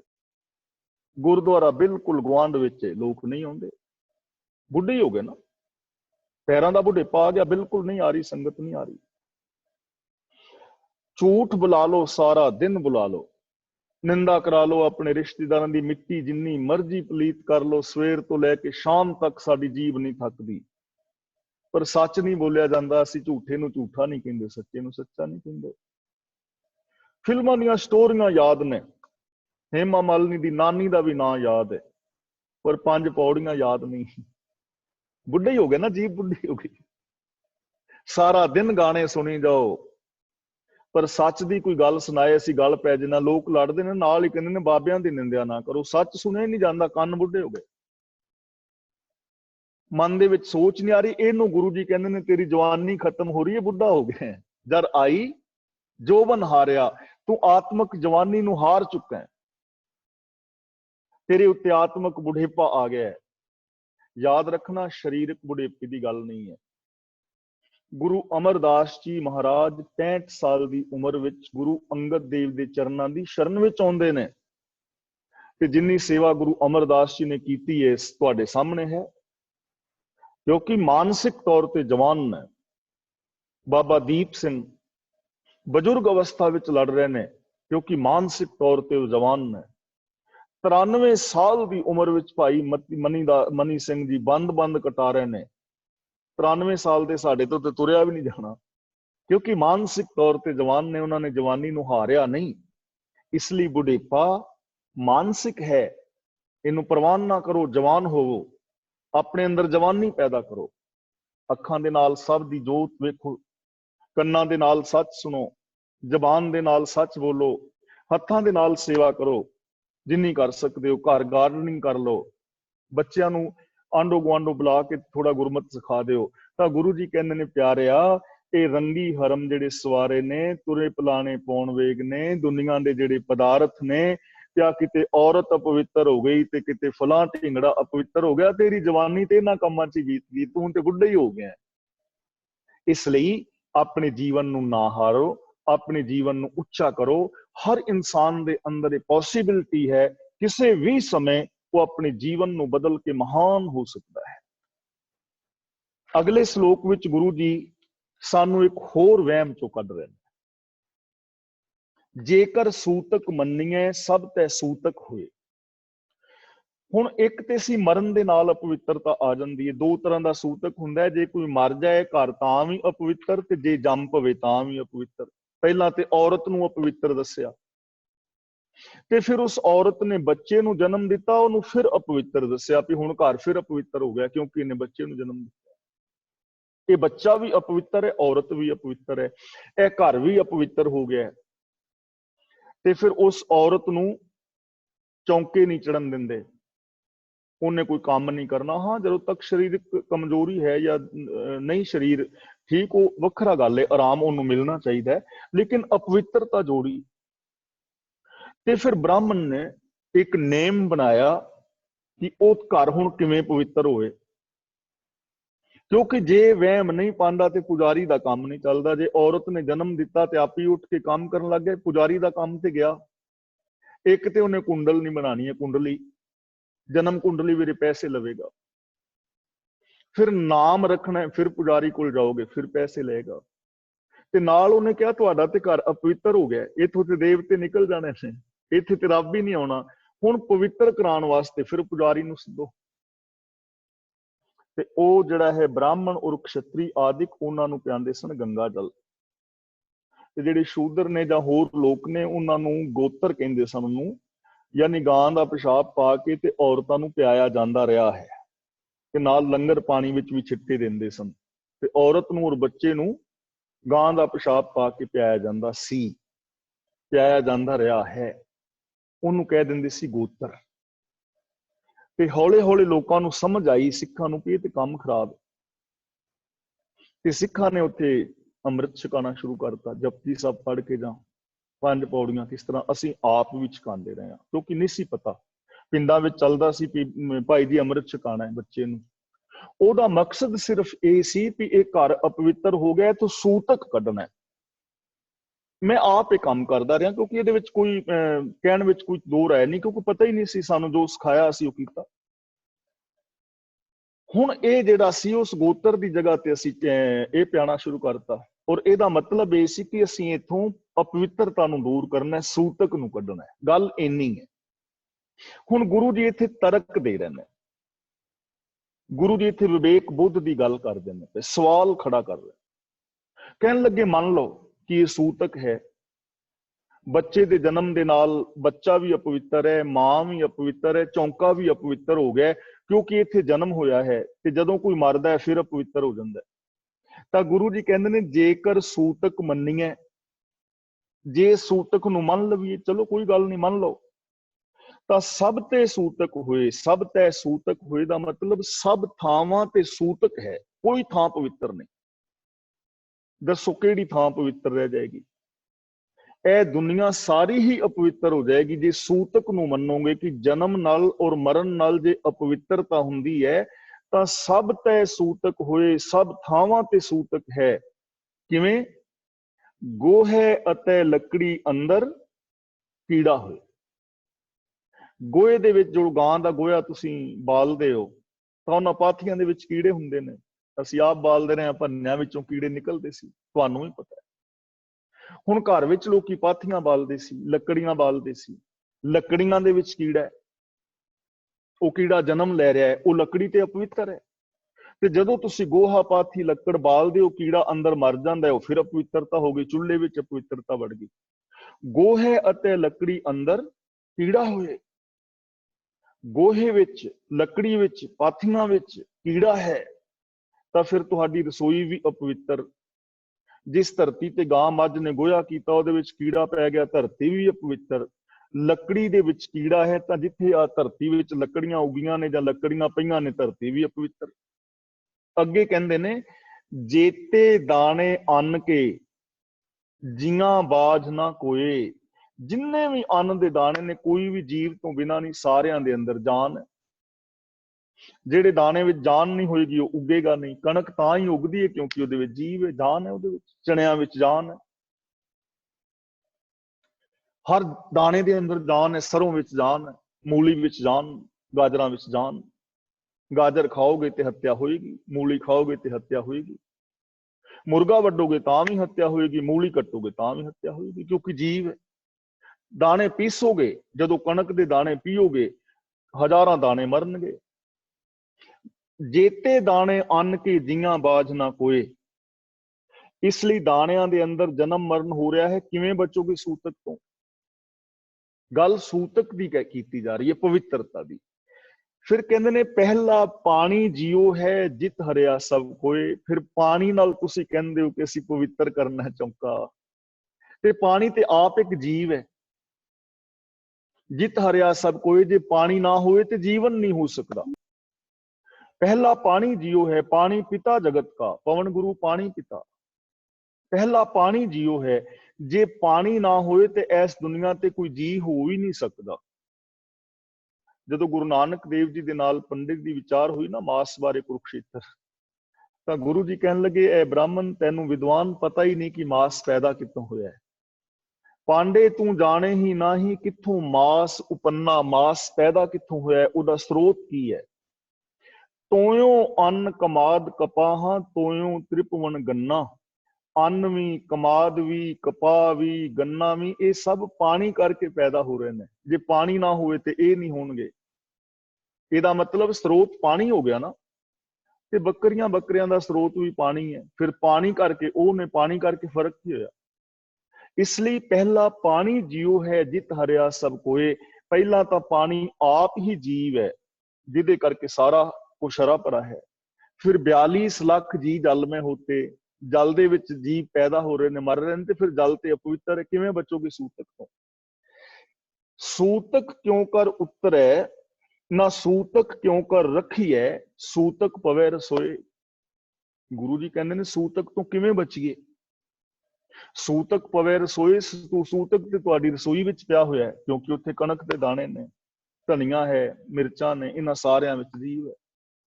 ਆਟਾ ਪੀਸਾ ਹੈ ਤੇ ਉਹਦੇ ਵਿੱਚ ਜੀਵ ਮਰੇ ਪਏ ਨੇ, ਮਤਲਬ ਕਣਕ ਪੀਸੀ ਹੈ ਨਾ, ਤੇ ਉਹਨੂੰ ਹੱਤਿਆ ਹੀ ਹੋਈ ਹੈ ਨਾ, ਤੇ ਉਹ ਕਣਕ ਦਾ ਆਟਾ ਪਿਆ ਹੈ। ਗੋਹੇ ਬਾਲ ਰਹੇ ਹੋ, ਲੱਕੜੀ ਬਾਲ ਰਹੇ ਹੋ, ਉਹਦੇ ਵਿੱਚ ਜੀਵ ਬਲ ਰਹੇ ਨੇ।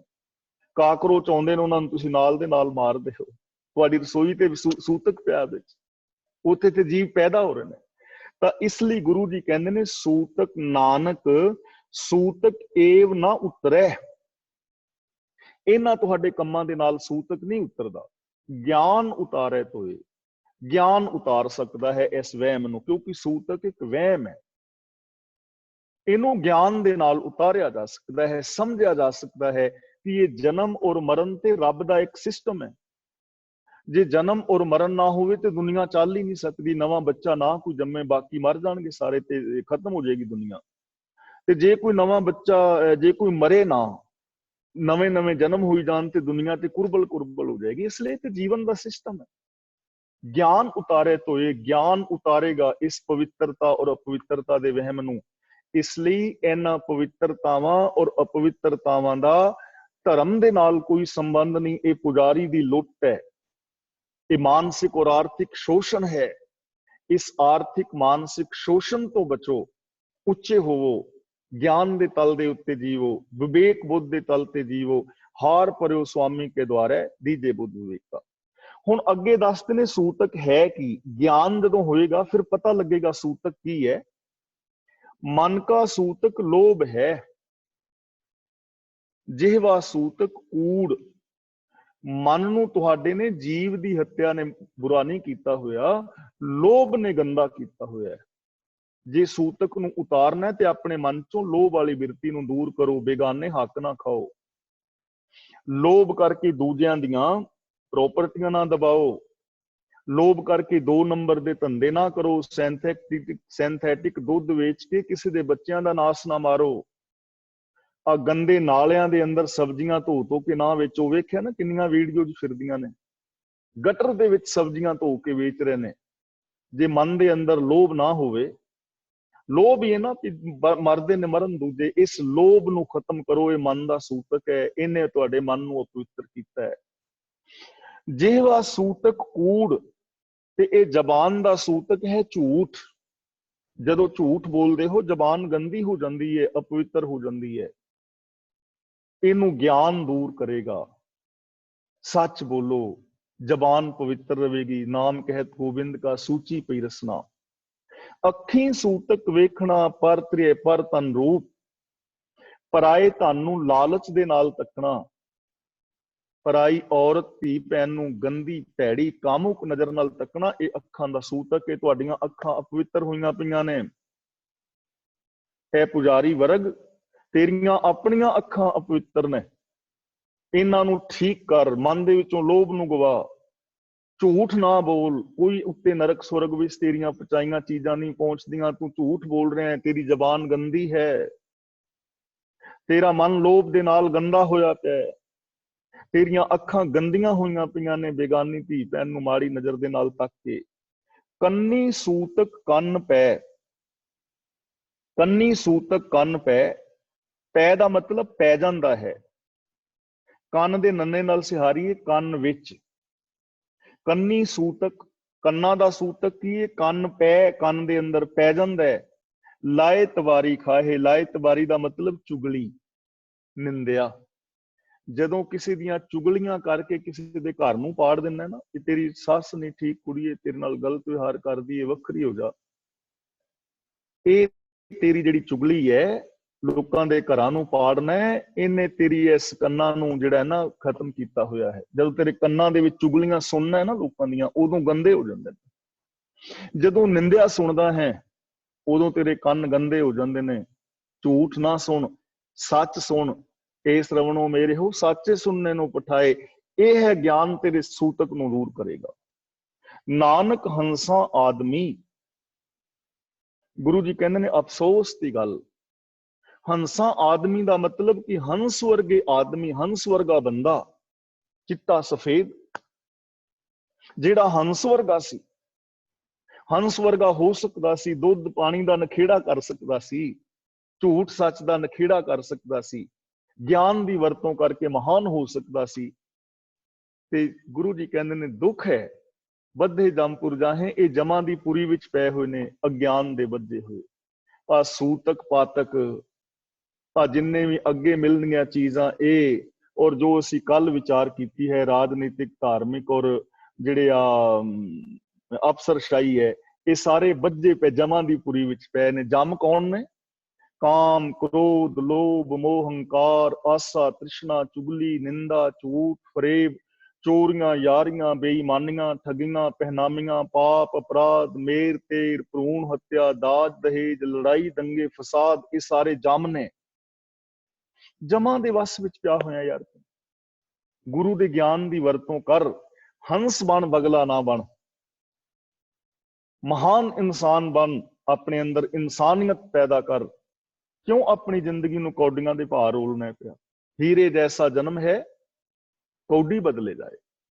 ਹੀਰੇ ਕੌਣ ਨੇ? ਸਤ, ਸੰਤੋਖ, ਦਇਆ, ਧਰਮ, ਧੀਰਜ, ਗਿਆਨ, ਵੈਰਾਗ, ਨਿਮਾਨਤਾ, ਸੇਵਾ, ਸਿਮਰਨ, ਪ੍ਰੇਮ, ਕੁਰਬਾਨੀ, ਨਿਰਭੈਤਾ, ਨਿਰਵੈਰਤਾ, ਇਹ ਹੀਰੇ ਸਨ। ਇਹਨਾਂ ਨੂੰ ਤੂੰ ਆਪਣੇ ਮਨ ਵਿੱਚ ਵਸਾਣਾ ਸੀ, ਐਸੇ ਬੋਲ ਬੋਲਨੇ ਸਨ, ਐਸਾ ਵਿਹਾਰ ਕਰਨਾ ਸੀ, ਤੂੰ ਹੰਸ ਬਣ ਜਾਣਾ ਸੀ। ਪਰ ਤੂੰ ਤੇ ਯਾਰ ਜਿਹੜੇ ਕੌਡੀਆਂ ਦੇ ਬਦਲੇ, ਕਾਮ ਕ੍ਰੋਧ ਦੇ ਬਦਲੇ ਆਪਣੀ ਜ਼ਿੰਦਗੀ ਨੂੰ ਬਰਬਾਦ ਕਰਕੇ ਬਗਲਾ ਬੈਠਿਆ ਬਣਿਆ। ਤੂੰ ਬਾਦਸ਼ਾਹ ਸੈਂ, ਤੂੰ ਤੇ ਇਹਨਾਂ ਵਿਕਾਰਾਂ ਦੇ ਅਧੀਨ ਹੋਇਆ ਪਿਆ। ਨਾਨਕ ਹੰਸਾ ਆਦਮੀ ਬੱਧੇ ਜਮਪੁਰ ਦਾ। ਹੁਣ ਅਗਲਾ ਬਚਨ ਕਰਦੇ ਨੇ, ਸਭੋ ਸੂਤਕ ਭਰਮ ਹੈ ਦੂਜੇ ਲੱਗੇ ਜਾਏ। ਇਹ ਜਿਹੜੀ ਸੂਤਕ ਦੀ ਪਵਿੱਤਰਤਾ ਔਰ ਅਪਵਿੱਤਰਤਾ ਹੈ, ਇਹ ਭਰਮ ਹੈ, ਇਹ ਸਚਾਈ ਨਹੀਂ ਹੈ। ਦੂਜੇ ਲੱਗੇ ਜਾਏ, ਇਹ ਸੂਤਕ ਕਿੱਥੋਂ ਪੈਦਾ ਹੁੰਦਾ ਹੈ? ਜਦੋਂ ਸੱਚ ਨੂੰ ਛੱਡ ਕੇ ਬੰਦਾ ਦੂਜੇ ਦੇ ਨਾਲ ਲੱਗ ਜਾਂਦਾ ਹੈ, ਰੱਬ ਨੂੰ ਛੱਡ ਕੇ, ਰੱਬੀ ਗੁਣਾਂ ਨੂੰ ਲੱਗ ਕੇ ਮਾਇਆ ਦੇ ਚੱਕਰਾਂ ਵਿੱਚ ਪੈ ਜਾਂਦਾ ਹੈ, ਵਿਕਾਰਾਂ ਵਿੱਚ ਪੈ ਜਾਂਦਾ ਹੈ, ਝੂਠ ਫਰੇਬ ਵਿੱਚ ਪੈ ਜਾਂਦਾ ਹੈ। ਇਹ ਅਗਿਆਨਤਾ ਕਰਕੇ ਪੈਦਾ ਹੁੰਦਾ ਹੈ। ਇੱਕ ਹਰੀ ਦੇ ਗੁਣਾਂ ਨੂੰ, ਰੱਬੀ ਗੁਣਾਂ ਨੂੰ ਛੱਡ ਕੇ ਔਗਣਾਂ ਵਿੱਚ ਲੱਗ ਜਾਣਾ ਸੂਤਕ ਹੈ। ਬਾਕੀ ਸੂਤਕ ਔਰ ਪਵਿੱਤਰਤਾ, ਅਪਵਿੱਤਰਤਾ ਔਰ ਅੱਗੇ ਮਿਲਣ ਵਾਲੀਆਂ ਚੀਜ਼ਾਂ, ਇਹ ਸਭ ਭਰਮ ਨੇ। ਜੰਮਣ ਮਰਨਾ ਹੁਕਮ ਹੈ ਭਾਣੇ ਆਵੇ ਜਾਏ। ਜੰਮਣਾ ਔਰ ਮਰਨਾ ਇਹ ਤੇ ਰੱਬੀ ਰਜ਼ਾ ਹੈ। ਭਾਣਾ ਹੁਕਮ ਦਾ ਮਤਲਬ ਸਿਸਟਮ, ਲਾ ਆਫ ਨੇਚਰ। ਇਹ ਤਾਂ ਲਾ ਆਫ ਨੇਚਰ ਹੈ, ਬੰਦਾ ਆ ਰਿਹਾ ਹੈ, ਜਾ ਰਿਹਾ ਹੈ, ਜੰਮ ਰਿਹਾ ਹੈ, ਮਰ ਰਿਹਾ ਹੈ। ਇਹਦੇ ਵਿੱਚ ਪਵਿੱਤਰਤਾ ਔਰ ਅਪਵਿੱਤਰਤਾ ਦਾ ਕੀ ਸੰਬੰਧ ਆ ਗਿਆ? ਇੱਥੇ ਪਵਿੱਤਰਤਾ ਔਰ ਅਪਵਿੱਤਰਤਾ ਕਿੱਥੋਂ ਆ ਕੁਸੜੀ? ਇਹ ਤੇ ਇੱਕ ਰਜ਼ਾ ਹੈ, ਤਾਂ ਸਿਸਟਮ ਹੈ, ਲਾ ਆਫ ਨੇਚਰ ਹੈ। ਜੇ ਇਹ ਨਾ ਹੋਏ ਤੇ ਸੰਸਾਰ ਚੱਲ ਹੀ ਨਹੀਂ ਸਕਦਾ। ਨਾਨਕ ਜਿਨੀ ਗੁਰਮੁਖ ਬੁਝਿਆ ਤਿਨਾ ਸੂਤਕ ਨਾਹੇ। ਗੁਰੂ ਜੀ ਕਹਿੰਦੇ ਨੇ, ਹੇ ਪਿਆਰਿਓ, ਜਿਨੀ ਗੁਰਮੁਖ ਬੁਝਿਆ, ਗੁਰਮੁਖ ਦਾ ਮਤਲਬ ਗੁਰੂ ਦੀ ਸ਼ਰਨੀ ਪੈ ਕੇ, ਜਿਨ੍ਹਾਂ ਨੇ ਇਸ ਚੀਜ਼ ਨੂੰ ਬੁਝਿਆ ਦਾ ਮਤਲਬ ਸਮਝ ਲਿਆ, ਜਾਣ ਲਿਆ, ਅਪਣਾ ਲਿਆ, ਤਿਨਾ ਸੂਤਕ ਨਾ ਹੈ, ਉਹਨਾਂ ਵਾਸਤੇ ਕੋਈ ਸੂਤਕ ਨਹੀਂ। ਉਹਨਾਂ ਵਾਸਤੇ ਮਹਾਵਾਰੀ ਦੇ ਦਿਨਾਂ ਵਿੱਚ ਔਰਤ ਅਪਵਿੱਤਰ ਨਹੀਂ, ਇਹ ਇੱਕ ਸਿਸਟਮ ਹੈ। ਉਹਨਾਂ ਵਾਸਤੇ ਬੱਚੇ ਦਾ ਜਨਮ ਲੈਣਾ ਔਰ ਕਿਸੇ ਦਾ ਮਰਨਾ, ਇਹ ਅਪਵਿੱਤਰਤਾ ਨਹੀਂ ਹੈ, ਤੇ ਹੁਕਮ ਹੈ, ਤੇ ਸਿਸਟਮ ਹੈ। ਅਖੀਰ ਵਿੱਚ ਕਹਿੰਦੇ ਨੇ, ਸਾਨੂੰ ਫਿਰ ਕੀ ਕਰਨਾ ਚਾਹੀਦਾ ਹੈ? ਸਾਡੇ ਅੰਦਰ ਗਿਆਨ ਹੋਵੇ, ਅਸੀਂ ਇਹਨਾਂ ਵਹਿਮਾਂ ਭਰਮਾਂ ਤੋਂ ਬਚੀਏ। ਰਾਜਨੀਤਿਕ ਲੋਕ ਵੀ, ਅਫਸਰਸ਼ਾਹੀ ਵੀ, ਪੁਜਾਰੀ ਵਰਗ ਵੀ, ਆਮ ਜਨਤਾ ਵੀ ਇਸ ਲੈਵਲ ਤੇ ਆ ਜਾਏ ਕਿ ਰੱਬ ਵਰਗੇ ਹੋ ਕੇ ਜੀ ਸਕਣ ਸਾਰੇ, ਇਹ ਸੰਸਾਰ ਬੇਗਮਪੁਰਾ ਬਣ ਜਾਏ, ਤਾਂ ਸਾਨੂੰ ਕੀ ਕਰਨਾ? ਰਸਾਲਾ ਹੀ ਹੈ ਜਿਸ ਵਿੱਚ ਵੱਡਾ ਤਾਰੁਕ ਜੀਵੋ। ਗੁਰਬਾਣੀ ਦੇ ਵਿੱਚ ਸਾਨੂੰ ਬਹੁਤ ਕੁਝ ਜੀਣ ਲਈ ਮਿਲੇਗਾ, ਔਰ ਇੰਨਾ ਮਹਾਨ ਸਾਨੂੰ ਬਣਾ ਦੇਵੇਗਾ ਜਿਸ ਤੱਕ ਅੰਤ ਹੀ ਨਹੀਂ ਹੈ। ਸਤਿਗੁਰੂ ਵੱਡਾ ਕਰ ਸਹਲਾਈਏ, ਜਿਸ ਵਿੱਚ ਵੱਡੀਆਂ ਵਡਿਆਈਆਂ ਸ਼ਹੁ ਮੇਲੇ ਤਾਂ ਨਜ਼ਰੀ ਆਈਆਂ। ਜਦੋਂ ਗੁਰੂ ਸਾਨੂੰ ਰੱਬ ਦੇ ਨਾਲ ਮਿਲਾ ਦਿੰਦਾ ਨਾ, ਫਿਰ ਸਾਨੂੰ ਨਜ਼ਰੀ ਪੈ ਜਾਂਦੀਆਂ ਨੇ, ਵਾਸਤਵ ਦੇ ਵਿੱਚ ਪਤਾ ਲੱਗ ਜਾਂਦਾ ਹੈ। ਮੈਂ 2 ਮਿੰਟ ਵਿੱਚ ਸਮਾਪਤੀ ਕਰ ਰਿਹਾ। ਧੰਨ ਗੁਰੂ ਅਰਜਨ ਦੇਵ ਜੀ ਦਾ ਇੱਕ ਬੜਾ ਪਿਆਰਾ ਸ਼ਬਦ ਹੈ, ਜੈਸਾ ਸਤਿਗੁਰ ਸੁਣੀਦਾ ਤੈਸੋ ਹੀ ਮੈਂ ਡੀਠ। ਬੜੇ ਪਿਆਰੇ ਬਚਨ। ਗੁਰੂ ਜੀ ਕਹਿੰਦੇ ਨੇ, ਮੈਂ ਗੁਰੂ ਬਾਰੇ ਸੁਣਦਾ ਹੁੰਦਾ ਸੀ ਕਿ ਗੁਰੂ ਬੜਾ ਮਹਾਨ ਹੈ, ਗੁਰੂ ਦੇ ਚਰਨਾਂ ਦੀ ਸ਼ਰਨ ਵਿੱਚ ਜਾਣ ਵਾਲਾ ਬੰਦਾ ਬੜਾ ਪਵਿੱਤਰ ਬਣ ਜਾਂਦਾ ਹੈ, ਗੁਰੂ ਰੱਬ ਦੇ ਨਾਲ ਮਿਲਾ ਦਿੰਦਾ ਹੈ, ਗੁਰੂ ਹਉਮੈ ਦੇ ਰੋਗ ਕੱਟ ਦਿੰਦਾ ਹੈ, ਗੁਰੂ ਜੀਵਨ ਨੂੰ ਮਹਾਨ ਬਣਾ ਦਿੰਦਾ। ਮੈਂ ਸਿਰਫ ਸੁਣਦਾ ਹੁੰਦਾ ਸੀ, ਮੈਨੂੰ ਪਤਾ ਨਹੀਂ ਸੀ, ਸੁਣਿਆ ਸੀ, ਸਿਰਫ ਸੁਣਿਆ ਸੀ। ਤੇ ਮੈਂ ਇਹ ਸੁਣ ਕੇ ਗੁਰੂ ਦੇ ਚਰਨਾਂ ਦੀ ਸ਼ਰਨ ਵਿੱਚ ਗਿਆ ਤੇ ਗੁਰੂ ਅਰਜਨ ਦੇਵ ਜੀ ਕਹਿੰਦੇ ਨੇ, ਅੱਜ ਜੋ ਮੈਂ ਕਹਿ ਰਿਹਾ ਉਹ ਮੈਂ ਸੁਣੀ ਸੁਣਾਈ ਗੱਲ ਨਹੀਂ ਕਹਿ ਰਿਹਾ, ਅੱਜ ਮੈਂ ਆਪਣੇ ਤਜਰਬੇ ਚੋਂ ਕਹਿ ਰਿਹਾ। ਜੈਸਾ ਸਤਿਗੁਰ ਸੁਣੀਦਾ ਤੈਸੋ ਹੀ ਮੈਂ ਡੀਠ। ਮੈਂ ਅਜਮਾ ਕੇ ਵੇਖ ਲਿਆ, ਗੁਰੂ ਉਸ ਕਸਵੱਟੀ ਤੇ ਪੂਰਾ ਉਤਰਦਾ। ਉਹੋ ਜਿਹਾ ਹੀ ਹੈ। ਕਿਹੋ ਜਿਹਾ? ਜੈਸਾ ਸਤਿਗੁਰ ਸੁਣੀਦਾ ਤੈਸੋ ਹੀ ਮੈਂ ਡੀਠ, ਵਿਛੁੜਿਆ ਮੇਲੇ ਪ੍ਰਭੂ ਹਰ ਦਰਗਾਹ ਕਾ ਬਸੀਠ। ਬਸੀਠ ਦਾ ਮਤਲਬ ਵਿਚੋਲਾ। ਗੁਰੂ ਵਾਸਤਵ ਦੇ ਵਿੱਚ ਰੱਬ ਦੀ ਦਰਗਾਹ ਦਾ ਵਿਚੋਲਾ ਹੈ। ਰੱਬ ਦੇ ਨਾਲੋਂ ਵਿਛੁੜਿਆ ਹੋਇਆਂ ਨੂੰ ਰੱਬ ਦੇ ਨਾਲ ਮਿਲਾ ਦਿੰਦਾ ਹੈ। ਮੇਰਾ ਤਜਰਬਾ ਹੈ, ਗੁਰੂ ਜੀ ਕਹਿੰਦੇ ਨੇ ਮੇਰਾ ਤਜਰਬਾ ਹੈ, ਮੈਂ ਆਪ ਮਿਲਿਆ। ਹਰ ਨਾਮੋ ਮੰਤਰ ਦ੍ਰਿੜਾਏਂਦਾ। ਮੰਤਰ ਦਾ ਮਤਲਬ ਉਪਦੇਸ਼। ਗੁਰੂ ਰੱਬ ਦੀ ਸਿਫਤ ਸਲਾਹ ਦ੍ਰਿੜ ਕਰਾ ਦਿੰਦਾ ਸਾਡੇ ਅੰਦਰ।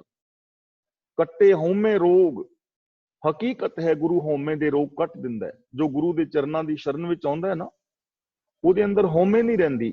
ਨਾ ਉਹ ਇਨਫੀਰੀਓਰਿਟੀ ਕੰਪਲੈਕਸ ਦਾ ਸ਼ਿਕਾਰ ਹੁੰਦਾ ਹੈ, ਨਾ ਉਹ ਸੁਪਰੀਓਰਿਟੀ ਕੰਪਲੈਕਸ ਦਾ ਸ਼ਿਕਾਰ ਹੁੰਦਾ ਹੈ। ਹਰ ਨਾਮੋ ਮੰਤਰ ਦ੍ਰਿੜਾਏਂਦਾ, ਕੱਟੇ ਹਉਮੈ ਰੋਗ, ਨਾਨਕ ਸਤਿਗੁਰ ਤਿਨਾ ਮਿਲਾਇਆ, ਜਿਨ੍ਹਾਂ ਤੁਰੇ ਪਿਆ ਸੰਜੋਗ। ਧੁਰ ਤੋਂ ਜਿਨ੍ਹਾਂ ਦੇ ਅੰਦਰ ਸੰਸਕਾਰ ਲਿਖੇ ਨੇ, ਜਿਨ੍ਹਾਂ ਦੇ ਅੰਦਰ ਲੋਚਾ ਹੈ, ਉਹ ਗੁਰੂ ਨੂੰ ਮਿਲ ਪੈਂਦੇ ਨੇ। ਤਾਂ ਜਾਂ ਤਿਸ ਭਾਣਾ ਤਾਂ ਮਨ ਵਸਾਈਆਂ। ਜਦੋਂ ਗੁਰੂ ਨੂੰ ਚੰਗਾ ਲੱਗਦਾ ਹੈ ਤਾਂ ਮਨ ਵਿੱਚ ਵਡਿਆਈਆਂ ਵਸ ਜਾਂਦੀਆਂ ਨੇ। ਜਾਂ ਤਿਸ ਭਾਣਾ, ਹੁਣ ਸਾਨੂੰ ਗੁਰੂ ਚੰਗਾ ਲੱਗ ਜਾਏ, ਅਸੀਂ ਗੁਰੂ ਦੇ ਸ਼ਰਨਾਂ ਵਿੱਚ ਜਾਈਏ ਤੇ ਸਾਡੇ ਮਨ ਵਿੱਚ ਵਡਿਆਈਆਂ ਵਸ ਸਕਦੀਆਂ ਨੇ। ਰੱਬ ਦੀ ਰਜ਼ਾ ਵਿੱਚ ਤੁਰੀਏ ਤਾਂ ਇਹ ਗੁਣ ਸਾਡੇ ਵਿੱਚ ਵੀ ਆ ਜਾਣਗੇ। ਕਰ ਹੁਕਮ ਮਸਤਕ ਹੱਥ ਧਰ, ਵਿੱਚੋਂ ਮਾਰ ਕੱਢੀਆਂ ਬੁਰਾਈਆਂ। ਕਰ ਹੁਕਮ, ਹੁਕਮ ਦੇ ਅੰਦਰ ਕਰਕੇ। ਮਸਤਕ ਹੱਥ ਧਰ ਦਾ ਮਤਲਬ, ਮਸਤਕ ਕੀ? ਸਾਡਾ ਸਿਰ, ਤੇ ਹੱਥ ਗੁਰੂ ਦਾ ਗਿਆਨ, ਤੇ ਮਸਤਕ ਵਿੱਚ ਸਾਡਾ ਦਿਮਾਗ। ਨਾ ਸਾਡੇ ਮਨ ਬੁੱਧੀ ਦੇ ਅੰਦਰ ਗੁਰੂ ਆਪਣਾ ਗਿਆਨ ਪਾ ਦਿੰਦਾ, ਇਹਨੂੰ ਕਹਿੰਦੇ ਨੇ ਗੁਰੂ ਦਾ ਹੱਥ। ਤੇ ਜਦੋਂ ਗੁਰੂ ਦਾ ਗਿਆਨ ਸਾਡੇ ਮਨ ਵਿੱਚ ਜਾਂਦਾ ਹੈ, ਮਾਰ ਕੱਢੀਆਂ ਬੁਰਾਈਆਂ, ਉਹ ਗੁਰੂ ਦਾ ਗਿਆਨ ਜਿਹੜਾ ਹੈ ਅੰਦਰੋਂ ਬੁਰਾਈਆਂ ਨੂੰ ਕੱਢ ਦਿੰਦਾ ਹੈ। ਜਿੱਥੇ ਦੀਵਾ ਜਗੇਗਾ ਉੱਥੇ ਹਨੇਰਾ ਨਹੀਂ ਰਹੇਗਾ। ਜਿੱਥੇ ਗੁਰੂ ਦਾ ਗਿਆਨ ਹੋਏਗਾ ਉੱਥੇ ਅਗਿਆਨਤਾ ਔਰ ਭਰਮ ਨਹੀਂ ਰਹਿਣਗੇ। ਸੱਚ ਬੋਲਣਾ ਸ਼ੁਰੂ ਕਰ ਦਿਓ, ਝੂਠ ਆਪੇ ਹੀ ਭੱਜ ਜਾਣਾ। ਝੂਠ ਨੂੰ ਕਹਿਣ ਦੀ ਲੋੜ ਨਹੀਂ ਕਿ ਤੂੰ ਭੱਜ, ਆਪ ਹੀ ਚਲਾ ਜਾਣਾ। ਜਿੱਥੇ ਸੱਚ ਆ ਗਿਆ ਝੂਠ ਨਹੀਂ ਰਹਿਣਾ। ਤਾਂ ਅਖੀਰਲਾ ਵਚਨ ਕਰਦੇ ਨੇ, 100 ਤੁੱਠੇ 9 ਨਿਧ ਪਾਈਆਂ। ਰੱਬ ਦੀ ਰਹਿਮਤ ਦੇ ਨਾਲ ਉਹਨੂੰ 9 ਨਿਧਾਂ ਮਿਲ ਜਾਂਦੀਆਂ ਨੇ। 9 ਨਿਧਾਂ ਦਾ ਮਤਲਬ ਉਹਨੂੰ ਸਭ ਕੁਝ ਮਿਲ ਜਾਂਦਾ ਹੈ। ਉਹ ਸੰਤੁਸ਼ਟ ਹੋ ਜਾਂਦਾ ਹੈ, ਉਹ ਮਹਾਨ ਹੋ ਜਾਂਦਾ ਹੈ, ਉਹ ਰੱਬ ਦਾ ਰੂਪ ਹੋ ਜਾਂਦਾ ਹੈ। ਤਾਂ ਅੱਜ ਦੇ ਸ਼ਬਦਾਂ ਮੁਤਾਬਕ ਅਸੀਂ ਦੇਖਿਆ ਹੈ ਕਿ ਔਰਤ ਦੇ ਨਾਲ ਅਸੀਂ ਕਈ ਵਾਰ ਜਾਣੇ ਅਣਜਾਣੇ ਵਿਤਕਰਾ ਕਰਦੇ ਹਾਂ। ਇਹ ਮਹਾਵਾਰੀ ਆਦਿਕ ਦਾ ਕੇਵਲ ਇੱਕ ਵਿਤਕਰਾ ਹੈ। ਇਹਦੀ ਪਵਿੱਤਰਤਾ ਔਰ ਅਪਵਿੱਤਰਤਾ ਦੇ ਨਾਲ ਕੋਈ ਵੀ ਸੰਬੰਧ ਨਹੀਂ ਹੈ। ਦੂਜੀ ਗੱਲ ਕਿ ਜੋ ਅਸੀਂ ਕਹਿੰਦੇ ਆ ਵੀ ਅੱਗੇ ਪਿੱਤਰਾਂ ਨੂੰ ਚੀਜ਼ਾਂ ਮਿਲਣਗੀਆਂ, ਉਹ ਚੀਜ਼ਾਂ ਨਹੀਂ ਮਿਲਦੀਆਂ। ਤੀਜੀ ਗੱਲ ਹੈ, ਸੂਤਕ ਆਦਿਕ ਇੱਕ ਬਹੁਤ ਵੱਡਾ ਭਰਮ ਹੈ। ਤੇ ਤੀਜੀ ਗੱਲ ਇਹ ਹੈ ਕਿ ਅਸੀਂ ਗੁਰੂ ਦੇ ਗਿਆਨ ਰਾਹੀਂ ਆਪਣੀ ਜ਼ਿੰਦਗੀ ਨੂੰ ਬਦਲ ਸਕਦੇ ਹਾਂ। ਸਾਡੇ ਅੰਦਰ ਬੜੀਆਂ ਵੱਡੀਆਂ ਮਹਾਨਤਾਵਾਂ ਛਿਪੀਆਂ ਹੋਈਆਂ ਨੇ। ਹਰ ਇਨਸਾਨ ਦੇ ਅੰਦਰ ਅਨੰਤ ਗੁਣ ਮੌਜੂਦ ਨੇ। ਸਾਰਿਆਂ ਦੇ ਅੰਦਰ ਪੋਸੀਬਿਲਿਟੀ ਹੈ ਕਿ ਉਹ ਅੱਗੇ ਹੋ ਕੇ ਜੀ ਸਕਦੇ ਨੇ। ਇਸ ਲਈ ਅਸੀਂ ਸਾਰੇ ਵੀਰਾਂ ਭੈਣਾਂ ਨੇ ਇਹਨਾਂ ਚੀਜ਼ਾਂ ਨੂੰ ਵਿਚਾਰ ਕੇ ਅਮਲ ਕਰਨਾ ਹੈ, ਆਪਣੀ ਜ਼ਿੰਦਗੀ ਨੂੰ ਬਦਲਣਾ ਹੈ, ਹਰ ਰੋਜ਼ ਨਵੀਂ ਪੌੜੀ ਤੇ ਚੜ੍ਹਨਾ ਹੈ। ਔਰ ਜਿਹੜੇ ਸਾਡੇ ਪਿਛਲੇ ਸਾਲ ਨੇ ਨਾ ਹੁਣ ਰਹਿ ਗਏ, ਇਹਨਾਂ ਦੇ ਵਿੱਚ ਅਸੀਂ ਗੁਰਬਾਣੀ ਵਰਗੇ ਹੋਣ ਦਾ ਯਤਨ ਕਰਨਾ ਹੈ। ਸਾਰਿਆਂ ਵੀਰਾਂ ਭੈਣਾਂ ਨੇ ਪ੍ਰੋਮਿਸ ਕਰਨੀ ਹੈ, ਇੱਕ ਦੂਜੇ ਦਾ ਸਹਿਯੋਗ ਕਰਨਾ ਹੈ। ਔਰ ਅਸੀਂ ਯਤਨ ਕਰਨਾ ਹੈ ਕਿ ਜਿਹੜੇ ਪਿਛਲੇ 4 ਸਾਲ ਸਾਡੇ ਰਹਿੰਦੇ ਨੇ, ਆਪਣੀ ਜ਼ਿੰਦਗੀ ਨੂੰ ਵੀ ਬਦਲੀਏ ਔਰ ਇਸ ਗੁਰੂ ਦੇ ਗਿਆਨ ਨੂੰ ਸਮਾਜ ਵਿੱਚ ਵੀ ਜਿੰਨਾ ਹੋ ਸਕਦਾ ਹੈ ਰੋਲ ਮਾਡਲ ਬਣ ਕੇ ਫੈਲਾਈਏ। ਲੋਕਾਂ ਨੇ ਸਾਡੀ ਗੱਲ ਨਹੀਂ ਮੰਨਣੀ, ਸਾਡੀ ਨਕਲ ਕਰਨੀ ਹੁੰਦੀ ਹੈ। ਬੱਚਿਆਂ ਨੇ ਗੱਲ ਨਹੀਂ ਮੰਨਣੀ ਹੁੰਦੀ, ਬੱਚਿਆਂ ਨੇ ਨਕਲ। ਅਸੀਂ ਰੋਲ ਮਾਡਲ ਬਣ ਗਏ ਔਰ ਇਹ ਗੱਲਾਂ ਗੁਰੂ ਦੀਆਂ ਸਮਾਜ ਤੱਕ ਪਹੁੰਚਾਈਏ। ਮੈਂ ਇਹਨਾਂ ਕੁਛ ਕਹਿੰਦਾ ਖਿਮਾ ਦਾ ਜਾਚਕ ਹਾਂ। ਅਗਲੀ ਹੁਣ ਜੋ ਕਾਰਵਾਈ ਹੈ ਉਹ ਵੀਰ ਤਰਲੋਚਨ ਸਿੰਘ ਜੀ ਅਨਮਿਊਟ ਹੋ ਕੇ ਕਰਨਗੇ। ਤੇ ਮੇਰੇ ਵੱਲੋਂ ਹੋਈਆਂ ਭੁੱਲਾਂ ਦੀ ਖਿਮਾ। ਜੋ ਕੁਛ ਮੈਂ ਅੱਜ ਕਿਹਾ ਹੈ ਜਾਂ ਆਪਾਂ ਵਿਚਾਰ ਕੀਤੀ ਹੈ, ਇਹਦੇ ਬਾਰੇ ਕੋਈ ਵਿਚਾਰ ਹੋਵੇ ਜਾਂ ਕੋਈ ਸਵਾਲ ਹੋਵੇ ਤਾਂ ਆਪ ਸਵਾਲ ਪੁੱਛ ਸਕਦੇ ਹੋ। ਟਰਾਈ ਕਰੋ ਕਿ ਸਵਾਲ ਸਿਰਫ ਇਸ ਵਿਸ਼ੇ ਦੇ ਅੰਦਰ ਹੀ ਹੋਣ ਜੋ ਅਸੀਂ ਅੱਜ ਵਿਚਾਰਿਆ, ਫਿਰ ਇਹਦੇ ਚੋਂ ਬਹੁਤ ਕੁਛ ਸਾਨੂੰ ਸਿੱਖਣ ਨੂੰ ਮਿਲੇਗਾ। ਵਾਹਿਗੁਰੂ ਜੀ ਕਾ ਖਾਲਸਾ, ਵਾਹਿਗੁਰੂ ਜੀ ਕੀ ਫਤਿਹ। ਬਹੁਤ ਬਹੁਤ ਧੰਨਵਾਦ ਗਿਆਨੀ ਜੀ, ਹਮੇਸ਼ਾ ਦੀ ਤਰ੍ਹਾਂ ਆਪ ਜੀ ਦਾ। ਅੱਜ ਦੇ ਵੀ ਟੌਪਿਕ ਆਸਾ ਕੀ ਵਾਰ ਦੇ ਵਿੱਚ ਬਹੁਤ ਵਧੀਆ ਹੁੰਦੇ ਆ, ਹਮੇਸ਼ਾ ਦੀ ਤਰ੍ਹਾਂ ਵਧੀਆ ਹੁੰਦੇ ਆ। ਜਿਹੜੀਆਂ 3-4 ਟਾਈਟਲ ਦਿੱਤੇ ਆ, ਪਿਤਰਾਂ ਵਾਲੀ, ਮਾਹਵਾਰੀ ਤੇ ਸੂਤਕ ਤੇ ਪਾਤਕ, ਇਹ ਅਸੀਂ ਸਾਰਿਆਂ ਨੇ ਆਪਣੇ ਬਚਪਨ ਤੋਂ ਲੈ ਕੇ ਹੁਣ ਤਾਈਂ ਐਕਸਪੀਰੀਅੰਸ ਕੀਤੇ। ਅਸੀਂ ਛੋਟੇ ਛੋਟੇ ਹੁੰਦੇ ਸੀਗੇ, ਉਹਦੇ ਵਿੱਚ ਪਿਤਰਾਂ ਦਾ ਤਾਂ ਸਾਰਿਆਂ ਨੇ ਐਕਸਪੀਰੀਅੰਸ ਕੀਤਾ ਹੀ ਆ। ਤੇ ਹਰੇਕ ਪਿੰਡ ਦੇ ਵਿੱਚ ਜਿਹੜੇ ਰਿਵਾਜ ਬਣੇ ਹੋਏ ਸੀ, ਉਹਦੇ ਵਿੱਚ ਹਮੇਸ਼ਾ ਹੀ ਹਰ ਕੋਈ ਮਤਲਬ ਇਨਵਾਈਟ ਕਰਦਾ ਸੀ, ਜਿਹੜਾ ਉਸ ਟਾਈਮ ਦਾ ਪੁਜਾਰੀ ਸੀਗਾ, ਉਹਨਾਂ ਨੂੰ ਮਤਲਬ ਇਸ ਤਰੀਕੇ ਦੇ ਨਾਲ ਖਾਣਾ ਪੀਣਾ ਦਿੰਦੇ ਸੀਗੇ ਤੇ ਇੱਕ ਮਨੌਤ ਸੀਗੀ। ਹਾਂਜੀ, ਤੇ ਉਹਦੇ ਵਿੱਚ ਦੇਖ ਲਓ ਵੀ ਤੁਸੀਂ 500 ਸਾਲ ਪਹਿਲਾਂ ਗੁਰੂਆਂ ਨੇ ਇਹ ਚੀਜ਼ ਦੇਖੀ, ਪਰ 500 ਸਾਲ ਬਾਅਦ ਵੀ ਆਪਾਂ ਉਸੇ ਚੀਜ਼ ਨੂੰ 50 ਸਾਲ ਪਹਿਲਾਂ ਵੀ ਚੱਲਦੇ ਆਏ ਤੇ ਹੁਣ ਵੀ ਕੁਝ ਤਬਕੇ ਹੈਗੇ ਜਿਨ੍ਹਾਂ ਦੇ ਇਹ ਚੱਲਦੇ ਆ। ਹਾਂਜੀ, ਤੇ ਬਾਕੀ ਸੂਤਕ ਤੇ ਪਾਤਕ ਵੀ ਆਪਾਂ ਐਕਸਪੀਰੀਅੰਸ ਕੀਤੇ ਆ ਸਾਰਿਆਂ ਨੇ, ਛੋਟੇ ਛੋਟੇ ਹੁੰਦੇ ਆ ਵੀ। ਤੇ ਬਾਕੀ ਸਾਡੀਆਂ ਜਿਹੜੀਆਂ ਭੈਣਾਂ ਬੀਬੀਆਂ ਹੋਰ ਸਾਰੀਆਂ, ਉਹਨਾਂ ਨੂੰ ਮਾਹਵਾਰੀ ਦੇ ਜਿੰਨੇ ਬੈਡ ਐਕਸਪੀਰੀਅੰਸ ਹੋਏ ਆ ਸਾਡੇ ਸਮਾਜ ਦੇ ਵਿੱਚੋਂ ਵੀ, ਉਹਨਾਂ ਦੇ ਪਰਸਨਲ ਐਕਸਪੀਰੀਅੰਸ ਹੈਗੇ ਆ। ਇਹਦੇ ਵਿੱਚ ਦੌਰਾਨ ਦੀ ਕੋਈ ਲੋੜ ਨਹੀਂ ਬਹੁਤੀ, ਪਰ ਅੱਜ ਬਹੁਤ ਖੁੱਲੀ ਵਿਆਖਿਆ ਹੋਈ ਹੈ, ਇਹਦੇ ਵਿੱਚ ਬਹੁਤ ਬਹੁਤ ਕੁਝ ਸਿੱਖਣ ਨੂੰ ਮਿਲਿਆ। ਤੇ ਬਹੁਤ ਬਹੁਤ ਧੰਨਵਾਦ ਜੀ ਗੁਰੂ ਨਾਨਕ ਸਾਹਿਬ ਦਾ ਵੀ, ਤੇ ਆਪਣੇ ਗਿਆਨੀ ਮੋਹਰ ਸਿੰਘ ਦਾ ਜੀ ਵੀ, ਉਹਨਾਂ ਦਾ ਵੀ ਕਿੰਨੀ ਬਹੁਤ ਵਧੀਆ ਤਰੀਕੇ ਦੇ ਨਾਲ ਸਾਨੂੰ ਇਹ ਸਾਰੀ ਗੱਲਬਾਤ ਦੱਸੀ ਆ। ਤੇ ਅੱਜ ਸਾਡੇ ਨਾਲ 3-4 ਚਿਹਰੇ ਹੋਰ ਜੁੜੇ ਸੀਗੇ ਜੀ। ਆਪਣੇ ਕਰਮਜੀਤ ਸਿੰਘ ਜੀ ਧਨੋਆ, ਜਿਹੜੇ ਸੰਤੋਖ ਸਿੰਘ ਰਾਏ ਨੇ ਉਹਨਾਂ ਨੂੰ ਦੱਸਿਆ ਸੀਗਾ ਤੇ ਉਹ ਅੱਜ ਆਏ, ਅਸੀਂ ਵੈਲਕਮ ਕਰਦੇ ਹਾਂ ਜੀ ਉਹਨਾਂ ਨੂੰ।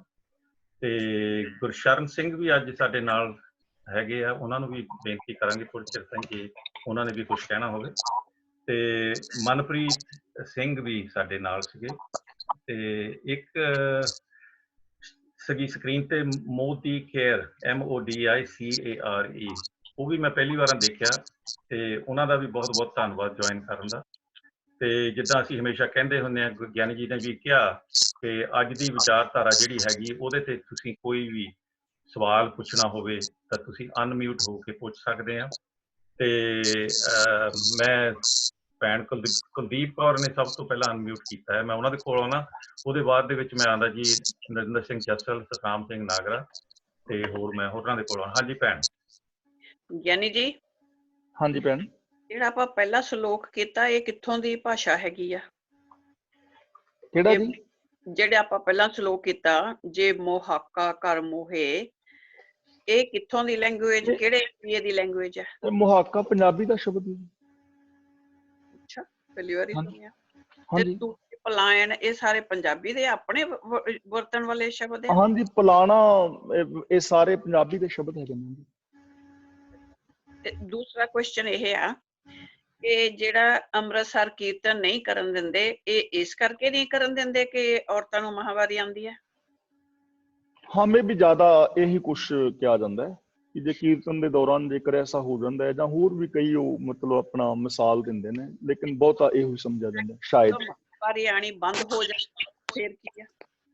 ਅਸਲ ਦੇ ਵਿੱਚ ਨਾ ਗੱਲ ਕੇਵਲ ਮਾਹਵਾਰੀ ਦੀ ਨਹੀਂ ਹੈਗੀ, ਗੱਲ ਤਾਂ ਟੋਟਲ ਔਰਤ ਦੇ ਨਾਲ ਵਿਤਕਰੇ ਦੀ, ਕਿ ਉੱਥੇ ਕੀਰਤਨ ਦੀ ਇਜਾਜ਼ਤ ਹੋਣੀ ਚਾਹੀਦੀ। ਪਿੱਛੇ ਜਦੋਂ ਬੀਬੀ ਜੰਗੀਰ ਕੌਰ ਪ੍ਰਧਾਨ ਬਣੇ ਸੀ ਨਾ, ਉਹਨਾਂ ਨੇ ਕਿਹਾ ਸੀ ਕਿ ਇੱਥੇ ਔਰਤ ਕੀਰਤਨ ਕਰ ਸਕਦੀ ਹੈ, ਔਰ ਉਹਨਾਂ ਨੇ ਯਤਨ ਵੀ ਕੀਤਾ ਸੀ, ਲੇਕਿਨ ਫਿਰ ਜਿੰਨੇ ਵੀ ਸੰਤ ਸਮਾਜ ਤੇ ਹੋਰ ਲੋਕ ਨੇ, ਇਹਨਾਂ ਨੇ ਬਹੁਤ ਵੱਡੀ ਵਿਰੋਧਤਾ ਕੀਤੀ ਸੀ, ਤਾਂ ਕਿਉਂਕਿ ਇਹਨਾਂ ਚੀਜ਼ਾਂ ਦੇ ਵਿਰੋਧੀ ਜ਼ਿਆਦਾ ਸੰਤ ਸਮਾਜ ਹੈ। ਦੇਖੋ ਤੁਸੀਂ ਨਾ ਰਹਿਤ ਮਰਿਆਦਾ ਪੜੋਗੇ ਨਾ, ਤਾਂ ਰਹਿਤ ਮਰਿਆਦਾ ਵਿੱਚ ਜਿੱਥੇ ਲਿਖਿਆ ਨਾ ਕਿ 5 ਪਿਆਰਿਆਂ ਨੇ ਅੰਮ੍ਰਿਤ ਛਕਾਣਾ, ਤਾਂ ਉੱਥੇ ਉਚੇਚੇ ਤੌਰ ਤੇ ਲਿਖਿਆ ਕਿ 5 ਪਿਆਰਿਆਂ ਵਿੱਚ ਔਰਤਾਂ ਵੀ ਸ਼ਾਮਲ ਹੋ ਸਕਦੀਆਂ ਨੇ। ਔਰ ਮੈਂ ਇੱਕ ਵਾਰੀ ਸ਼ਾਇਦ ਨਾਗਪੁਰ ਗਿਆ ਸੀ, ਮੈਂ ਇੱਕ ਵਾਰੀ ਕਥਾ ਕਰਨ ਵਾਸਤੇ, ਤਾਂ ਉੱਥੇ ਮੈਨੂੰ ਮਾਤਾਵਾਂ ਮਿਲੀਆਂ ਸੀ 2, ਜਿਹੜੀਆਂ 5 ਪਿਆਰਿਆਂ ਦੇ ਵਿੱਚ ਸ਼ਾਮਲ ਹੁੰਦੀਆਂ ਸੀ। ਬਹੁਤ ਚੰਗਾ ਜੀਵਨ ਸੀ, ਤੋਂ 5 ਪਿਆਰਿਆਂ ਵਿੱਚ ਸ਼ਾਮਲ ਹੋ ਕੇ ਅੰਮ੍ਰਿਤ ਛਕਾਉਂਦੀਆਂ, ਹੁਣ ਵੀ ਛਕਾਉਂਦੀਆਂ, ਹੁਣ ਸ਼ਾਇਦ ਡੈਥ ਵਗੈਰਾ ਹੋ ਗਈ ਹੋਈ ਜਾਂ ਜਿਉਂਦੀਆਂ, ਹੁਣ ਮੈਨੂੰ ਪਤਾ ਨਹੀਂ, ਲੇਕਿਨ ਅੱਜ ਤੋਂ ਮੈਂ 6-7 ਸਾਲ 8 ਸਾਲ ਪਹਿਲਾਂ ਗਿਆ ਸਾਂ ਉੱਥੇ। ਤੇ ਉਦੋਂ ਮੈਨੂੰ ਖੁਦ ਉਹ ਬੀਬੀਆਂ 2 ਮਿਲੀਆਂ ਸੀ ਜਿਹੜੀਆਂ 5 ਪਿਆਰਿਆਂ ਵਿੱਚ ਸ਼ਾਮਲ ਹੁੰਦੀਆਂ ਰਹੀਆਂ। ਫਰੀਦਾਬਾਦ ਤੋਂ ਭੈਣ ਹੈਗੀ ਹੈ ਵਾਲੇ ਵੀ ਸੁਣਦੇ ਆ, ਇਹ ਵੀ ਔਰਤਾਂ ਨੂੰ ਇਹ ਵਾਲਾ ਹੱਕ ਦੇਣਗੇ ਅੱਗੇ ਤੋਂ ਕਿ ਉਹ ਵੀ 5 ਪਿਆਰਿਆਂ 'ਚ ਜੁਆਇਨ ਹੋ ਸਕਦੀਆਂ? ਭੈਣ ਇਹਦੇ ਵਾਸਤੇ ਤਾਂ ਮੈਂ ਕੁਝ ਨਹੀਂ ਕਹਿ ਸਕਦਾ, ਇਹਦੇ ਵਾਸਤੇ ਤਾਂ ਹੁਣ ਉਹ ਹੀ ਕਹਿਣਗੇ। ਹਾਂ, ਅੱਛਾ, ਇੱਕ ਕੁਐਸਚਨ ਹੋਰ ਗਿਆ ਨੇ ਜੀ। ਜਦੋਂ ਪੰਡਿਤ ਨੇ ਜੋ ਵੀ ਲਿਖਿਆ, ਇਹਨਾਂ ਦੇ ਵੇਦ ਪੜ੍ਹ ਲਓ, ਇਹਨਾਂ ਦੇ ਯੁੱਗ ਪੜ੍ਹ ਲਓ, ਕੋਈ ਵੀ ਚੀਜ਼ ਪੜ੍ਹ ਲਓ, ਇਹਨਾਂ ਨੇ ਕਿਤੇ ਵੀ ਪਿਆਰ ਕਰਨਾ ਨਹੀਂ ਸਿਖਾਇਆ।